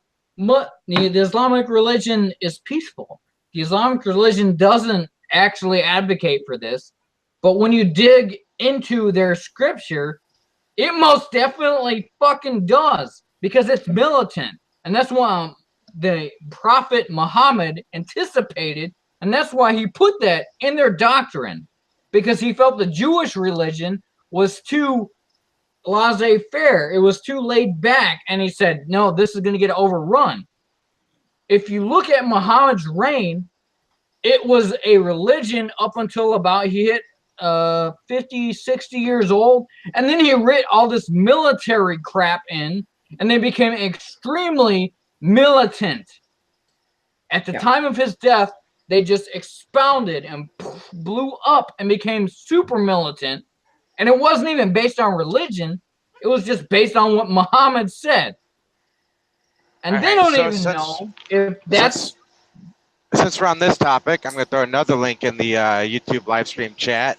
Okay. And this is, so there's this book that is literally banned in every single Middle Eastern country. And it's banned in parts of Spain. It's banned in parts of Germany, basically where the Muslims are. And this video is this Spanish dude who was Muslim on a radio show. And it's like live footage. He's just flipping out after he read this book. He's like, everything I've been taught my entire life about being Muslim is a lie. Yes. Something I was also mentioning was the standards of the UK police is they'll prosecute people for hate crimes for making jokes on the internet, yet they ignore actual problems like this. Like, did you guys hear about the Count Dankula Count verse? Dankula, Yeah, Count he lost the Dankula case. may now serve up to what 1 to 2 years in prison because he told For his making dog fun to of a kill Nazi. Hitler. Yeah, well, because he says Sieg Heil and his dog raises its paw. No, And- it's He's against the making Jews. fun of Nazis. That was his phrase. Gas It was the gas Jews. the Jews, And then and his then- dog. Yeah. Yeah. like, wow, what I is don't that? agree with that, and I don't think Nazis have any place in history, and I abhor Whoa, them. hang on, But hang it's on, a hang on. joke. Before you go off on this spiel, he wasn't it- supporting Nazis. He was I making understand fun that. of Nazis. I understand that, and I'm 100% on the side of Count Dankula. So do you realize the precedent being set here is if you make fun of Nazis, you're going to go to jail. You know what that means? That means Nazis are now a protected class. Yeah. What they're doing is the phrase "gas the Jews," and yeah, that's a shitty phrase, and it's unfortunate that's the phrase he picked for his dog for his girlfriend. But gas the Jews is what set everybody off. Even though the Jewish community actually came down and said, we don't fucking care. It's actually kind of funny. And you see this little dog lifting his paw, and we don't get. All the Jewish community is behind Count Dankula. Yeah, it's ridiculous. What you find is that because of this mass Muslim influence on Britain courts, on Britain's secularity, they have now no other option than to ban him and to put him in prison and to expound the wonderful attributes of the Islamic religion. They have become saturated with this garbage. Even though the Islamic religion is completely opposite of what Britain has done over the last 500 years. Everyone can complain about colonialism, but every single country that Britain touched was better off than when Britain even got there in the fucking first place. Yeah, look at India. India right now is proud that they actually got indoctrinated and pushed by the Britain culture, because now they have universities, now they've got scientists, now they've got doctors who are world renowned, and this would only have happened if the Britain Empire had gotten infiltrated in there. And so now India has a say-so in the world market, and India loves it. Have you ever been to India? India does not renounce their Britain or colonialist. Well, that's the thing, is India is one of those countries that's on the it's still considered third world for the most part, but They it's shit in becoming the a first street. world. Yeah, it's becoming a first world country. The countries It that is- Britain actually took a hold on, or the segments of India that Britain actually took hold on, are the ones that are considered first world countries or first world part of India. Yeah, and well, they understand that. You won't see a single Indian person saying, we hate that the British came in and did all this. They gave us medication, that they gave us railroads, which is the myth. The railroads which British gave them is the most employed operation within India, period. If we want to get technical, after World War by Britain. Yeah. If we want to get technical, after World War II, Britain was pretty much done with India. The United States decided to become big brother to Pakistan, and Russia became big brother to India. Well, look at Pakistan now and look at India now. I think we picked the wrong country. Yeah, we bet on the wrong horse in that situation. Regardless, but think about countries that Britain colonized: South Africa, India. I'm not an advocate of colonization. Obviously, what this seems to indicate is that a larger, more massive army decided to come in and take care of whatever lowly population was there and say, hey, you're going to do things our way. However, you see the same damn fucking thing in every single part of commerce within the United fucking States. If you have a company and this guy's doing bullshit and a new guy comes in and says, nah, we're doing things my way because your way sucks. That's the way things fucking work. And the only way things ever get better is when someone with better ideas and better ideology comes in and shows you how it's better. So I'm sorry about colonialization, to put it verbally accurate. But these countries would have not been shit without the British Empire coming in and doing what they did. In fact, India, their mining and most of their agricultural and most of their export operations expounded about 80% because of British colonialization. 80%. And it's I so to swing this back to Reagan real quick before this slips my mind. When Reagan offered amnesty or signed into law amnesty for the illegal invaders that were on sovereign U.S. soil back in the 80s, or was it the 70s? No, it was the 80s. Early 80s. Do you think that our country would be entirely different if the policies, guidelines, rules, regulations, and everything else that he signed into law at the same time to strengthen our border and strengthen security had actually been enforced instead of ignored? No. I don't believe so. What I see here is a trend where countries just basically soak up the benefits and don't understand how it got there in the first place. And so I see this with India, I see this with the US, I see this with Britain. What they're doing is we have a generation of younger up-and-comers. We have the main media. We have everybody that's coming out into the main market. And they're spoiled fucking asses because they don't understand. You're going with the relaxing on the labor of the backs of your predecessors and not understanding exactly where those fruits came from. Your grandpa fought and bled for this. Your grandpa built this, but 2 generations separated. You don't give a fuck.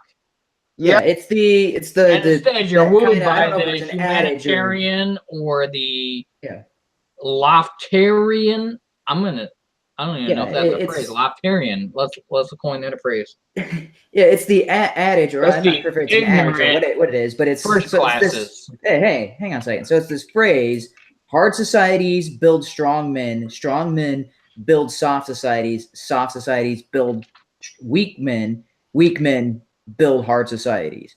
That's how it works. It's a cycle. Yeah, everything in the world is a cycle. Sparta.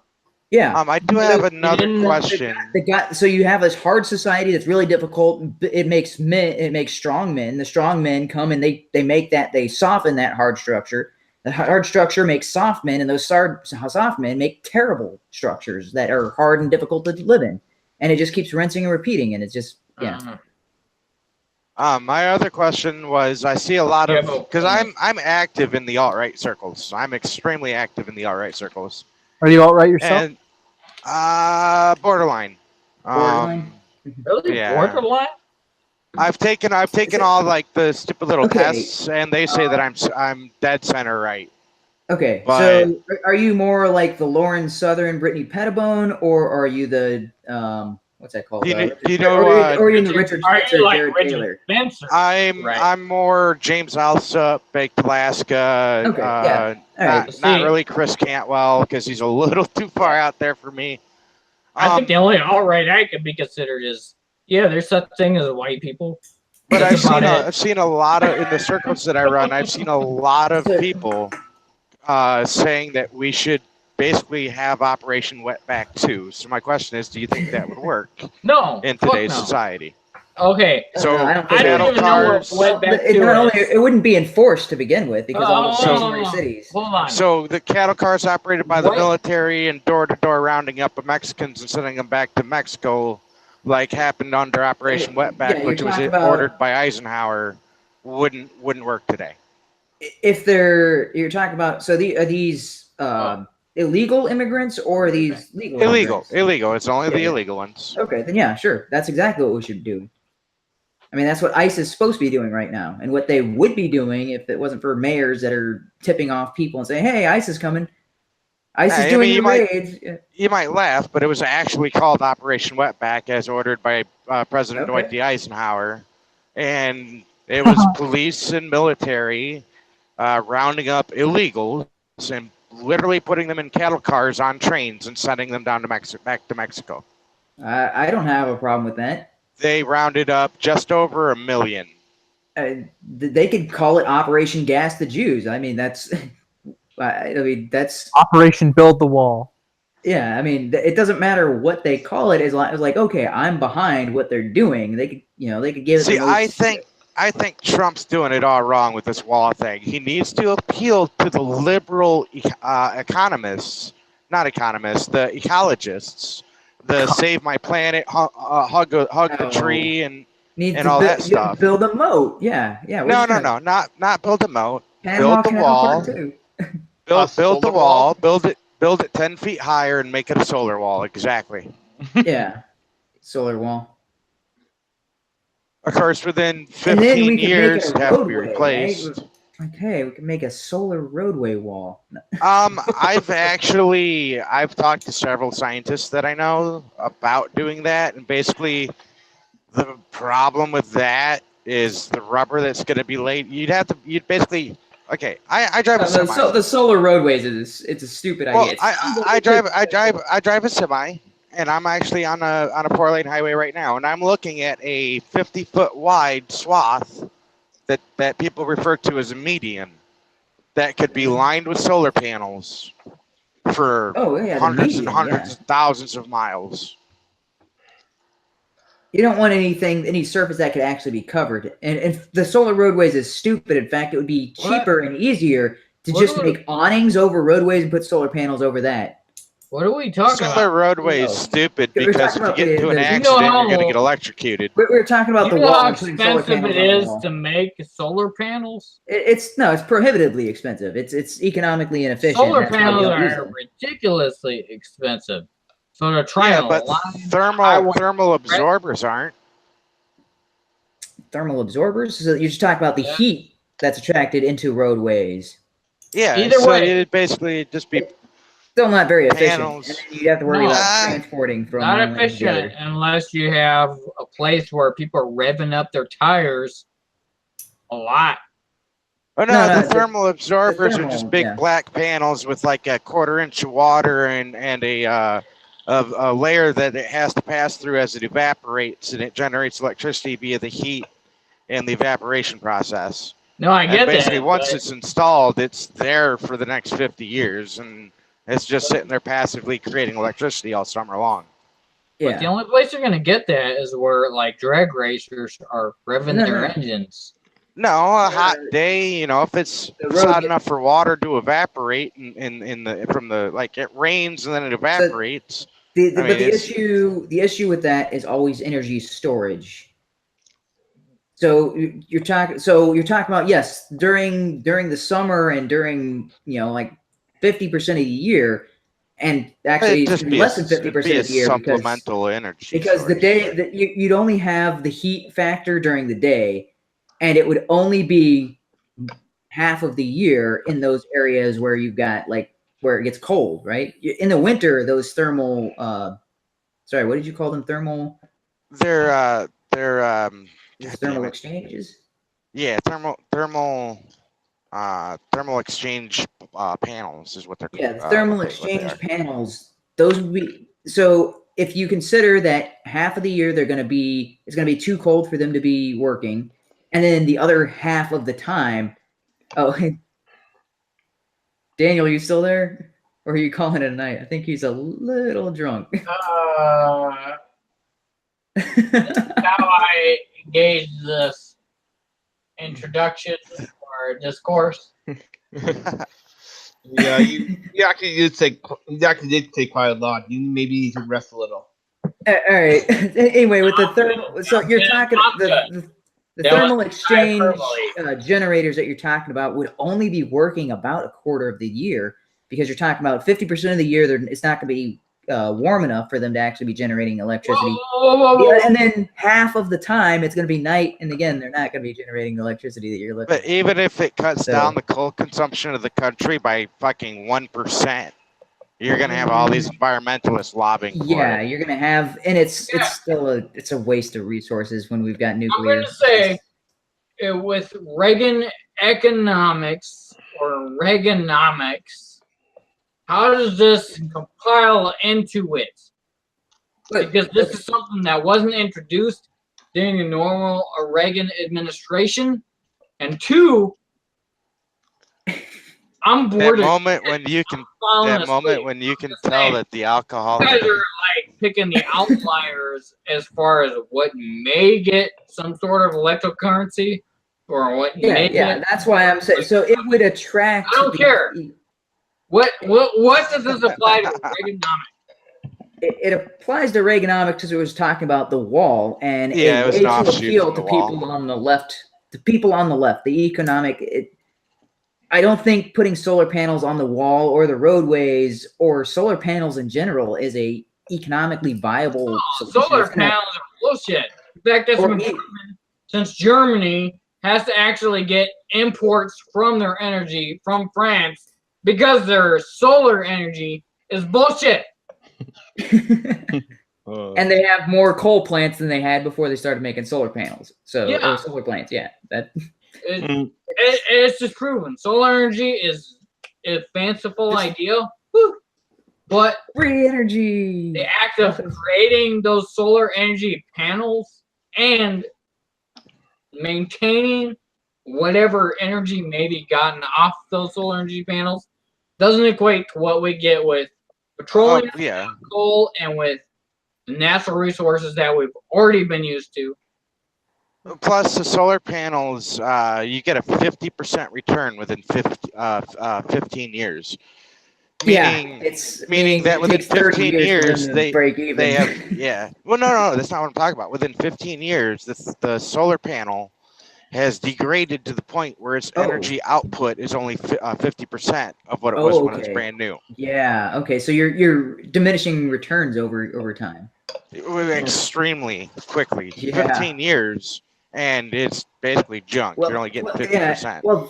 And they will not have paid themselves off in 15 years. That's the reason there's not a whole lot of solar panel plants because the time it would take them to pay themselves off is usually 30 to 40 years. And by then you've maybe broken even, which, I mean, who's going to run a power plant to maybe break even in 40 years? There's videos that they'll be removed from your Twitter and they'll take them off your YouTube as well. They built these giant solar panel farms in Africa.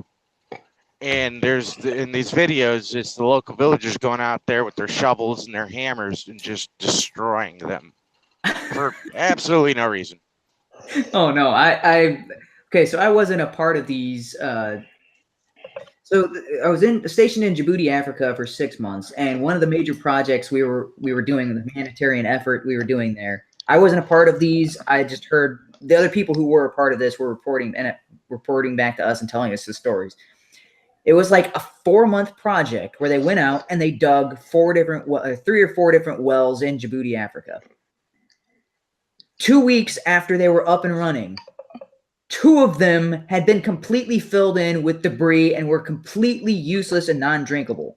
Because when the water started to dip down, the locals started throwing all of their garbage in there, hoping that would sink to the bottom and raise the water up. And they're throwing their garbage in there so the water wouldn't be drinkable, even if it did raise it up to the top.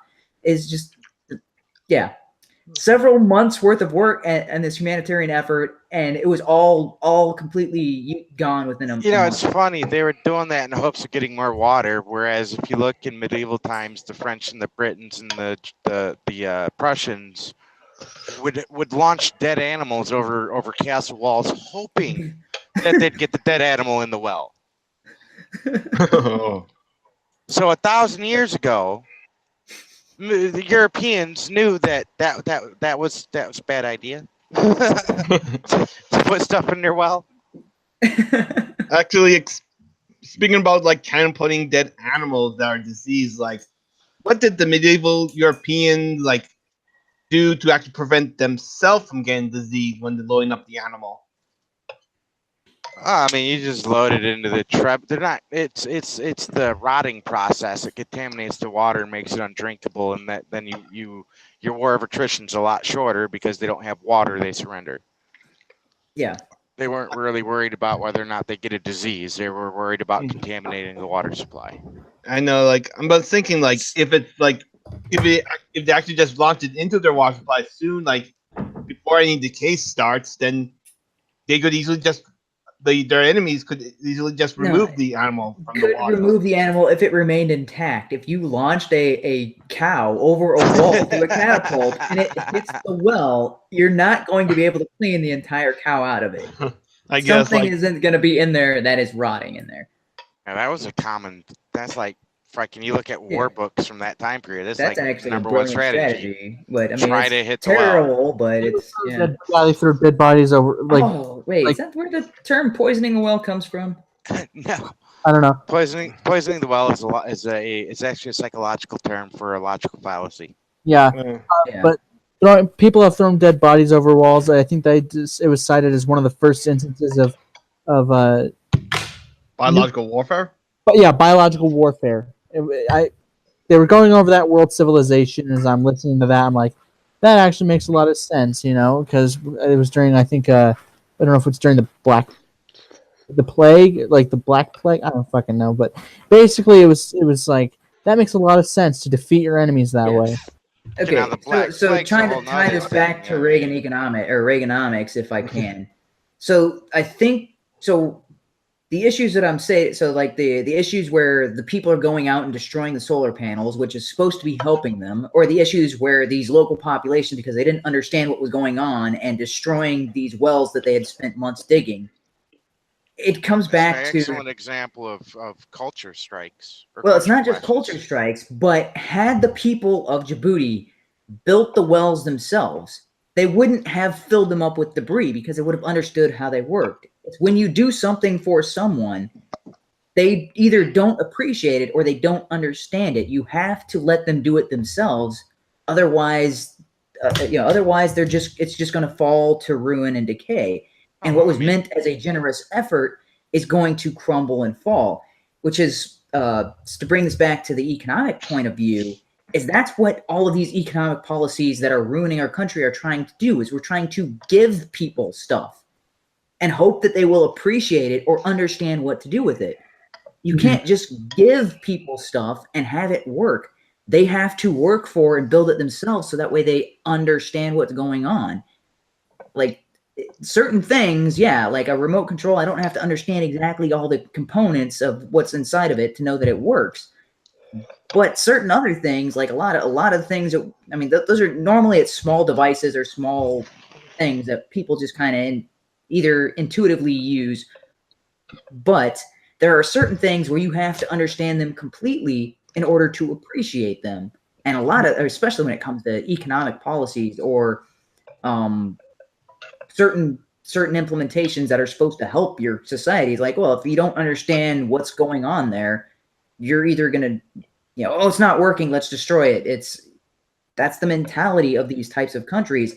And people on the alt-right like Spencer are saying, oh, that's because of some race or some kind of, no, it's because they haven't done it themselves. They don't understand the mechanics and nobody bothered to teach them the mechanics of it. Nobody bothered to explain what's going on. And so they're just kind of like, oh, hey, the water stopped. Let's just throw crap in there until the water raises up to the level where we can get it. Well, I mean, I have an excellent example that's actually usually told in the form of a joke, but you'll appreciate it because it's okay. So there's this punk little kid, 14, 15, and his grandpa can't even figure out how to open up, like, I don't know, Discord or some computer program. So the kid looks at his grandpa and is all like, ha ha ha, you don't even know what you're doing. This is so easy. This is noob level stuff. And grandpa looks at him and he goes, you do realize that the chipsets that these were built on, I helped invent, right? That's pretty good. Actually, So to tie that back, all this back into Reaganomics, is the idea behind Reaganomics is to stop doing things for people and let them do it themselves. Be laissez-faire. Yeah, it's the if they do it themselves, not only will they appreciate it more, they'll understand it better, but maybe they'll be able to improve it. Maybe they'll be able to, but if we're just doing everything for people, that never stops. You never stop doing things for other people. So And that's what the government has put itself into this situation where it's constantly trying to do everything for everyone. And that's not sustainable. It's not something you can do. And it makes the population terrible because nobody can do what they need to do to sustain themselves. Nobody can be self-sufficient because they're so used to relying on you to do everything for them. So the quote, if you give a man, give a man a he'll give a man a fish, he eats for a day. Teach a man to fish, you feed him for a lifetime. Yes. Give a Mexican a meal, you feed him for a day. Build a Mexican a wall, the problem goes away. Trump. Yeah, same thing, right? Same thing. All right. So I was trying to tie that because when I was researching a lot of, I wasn't researching Reaganomics specifically, but economics in general. Yeah. This is not Milton Friedman, but his son David Friedman told this story, and this really put things in perspective for me because I tried tying everything back to incentives because the government right now has incorrectly placed incentives, right? Because this is something my brother was talking about, and some of the other people were talking about is in the government, when you don't or when you go under your budget, they punish you by taking away money from next year. When you go over budget. When you're building a contract or building a building, they punish you by saying you have to take the lowest cost, even if the lowest cost doesn't meet the quality of what you're expecting.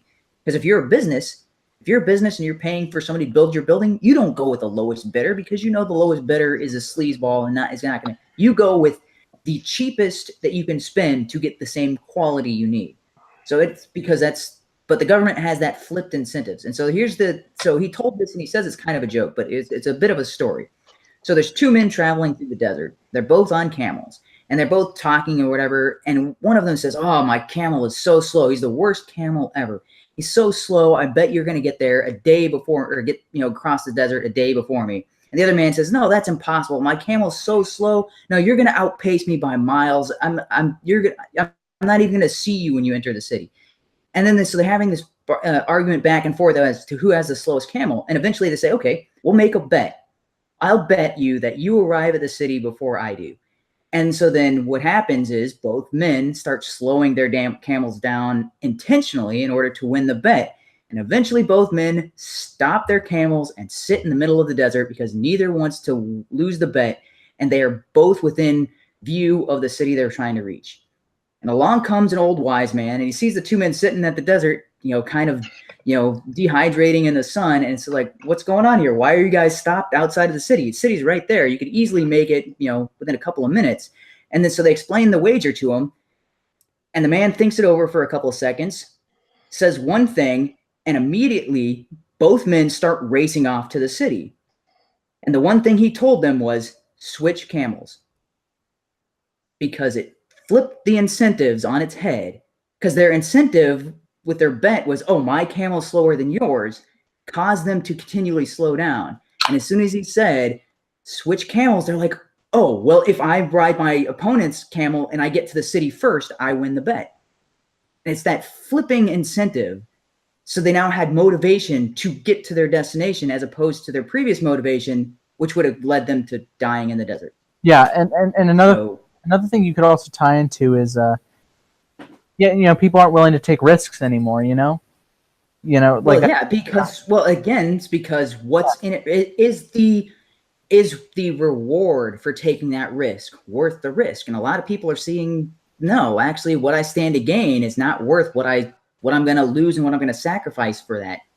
But in a situation where you get to keep more of your money because there's less being taxed, in a situation where it's easier to get out of debt, in a situation where it's easier to find work, in a situation where it's easier to do all of these things that would be economically beneficial, then you're like, okay, well, if I take this risk, I'm not going to be paying for it for the rest of my life. I'll still suffer, I'll still be at a loss, but I won't be permanently held back. And right now we're in a situation where if you risk a lot and you fail, the penalties for that are huge.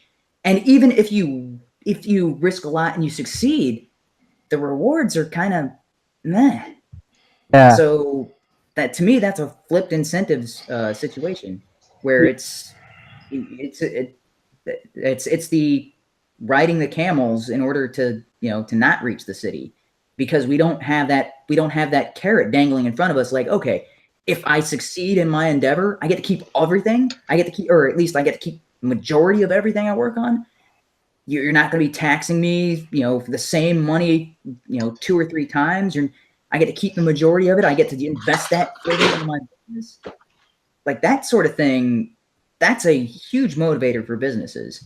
Yeah. Or at least that's a huge motivator for me, is if I get to keep more of my business, I'm like, oh, well, that thing that wasn't previously, I was like, oh, I really want to do this thing, but it's a little too risky. And I'm like, oh, wait, you're telling me that there's less restrictions on it, and it's going to be easier for me to do, and there's more of a chance of me keeping more of my money? Well, it's a gamble, but maybe now it's worth the gamble. All right, I'm going to mute him. So, as I suspected, he had a little too much to drink tonight. I turned the camera off just to be safe. So he was surprisingly coherent, although the way he was interrupting over people and kind of is very passionate. So I don't think he said anything that was outright incorrect as far as the information he provided. It was just the manner in which he delivered it was a little not his usual self. And I was like, I think you've had a little too much to drink tonight. No, I like the passion he brought into it, because a lot of it I agreed with. Well, particularly on the anti-illegal immigration. You also you got to really emphasize illegal in that statement, because you'll get strawmanned. You'll get strawmanned. That is a big middle finger to everybody who came here legally.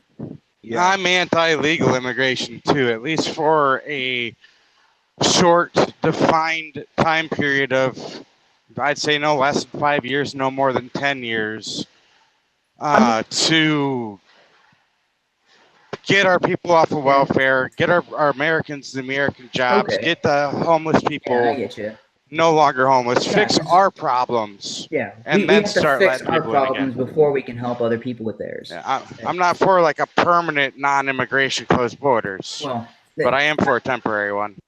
Yeah, I think I would be for that as well, with exceptions. Obviously, it's like, hey, if somebody is like really exceptional, really gifted, and hey, they're going to be an overall benefit to us, then we should let them in. But I also think we should start having not extradition. Is extradition the word I'm looking for? We should start kicking people out of the country who are a net loss for the country. Just like, I don't care if you're American born, you're born and raised. That's excommunication. Yeah, there you go. And I think we should have an excommunication policy as well. It's like, hey, you're dead weight, get out of here.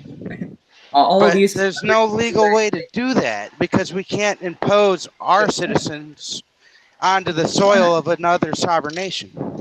There's got to be a way. We can send them down to Antarctica. Well, all those people who were threatening to go to Canada when Trump was elected that never left, I'm like, hey, why don't let's make it easier for them to go to Canada. Like, what do we have to do to get you out of our country? You are a net negative. How do we get you out of here? Like helicopters into volcanoes. Yeah, but I'm thinking like on a serious level. I think like having the government given the ability to excommunicate people, even if they are American citizens, like that could actually be like, I can probably imagine that to be like used like further down the line. Besides, like, I think like the idea is to maybe like maybe have like less need for government enforcement for anything. Like I think that would be I like the policy as of you don't have to go home, but you just can't stay here. yeah. Huh. I know. Like, see, I agree with you about illegal immigration, being that that we should like make have we should regulate people going into the country, but I'm thinking like keeping people who are already making American citizenship for even if they are even if they don't commit any crime or anything or anything else, just simply for whatever other reasons. Like I just know that the government will probably abuse that later down the line. Yeah, probably abuse it, but it's a nice idea. I understand. So I'm not advocating policy on this. I just think it would be a nice idea if we could kick some of these dead weights out of the country. Yeah, make it easier for everybody else. But I understand. Yeah, I know. Yeah, it's a pipe dream, and it would not. Anything you try to do by force, it's not gonna work.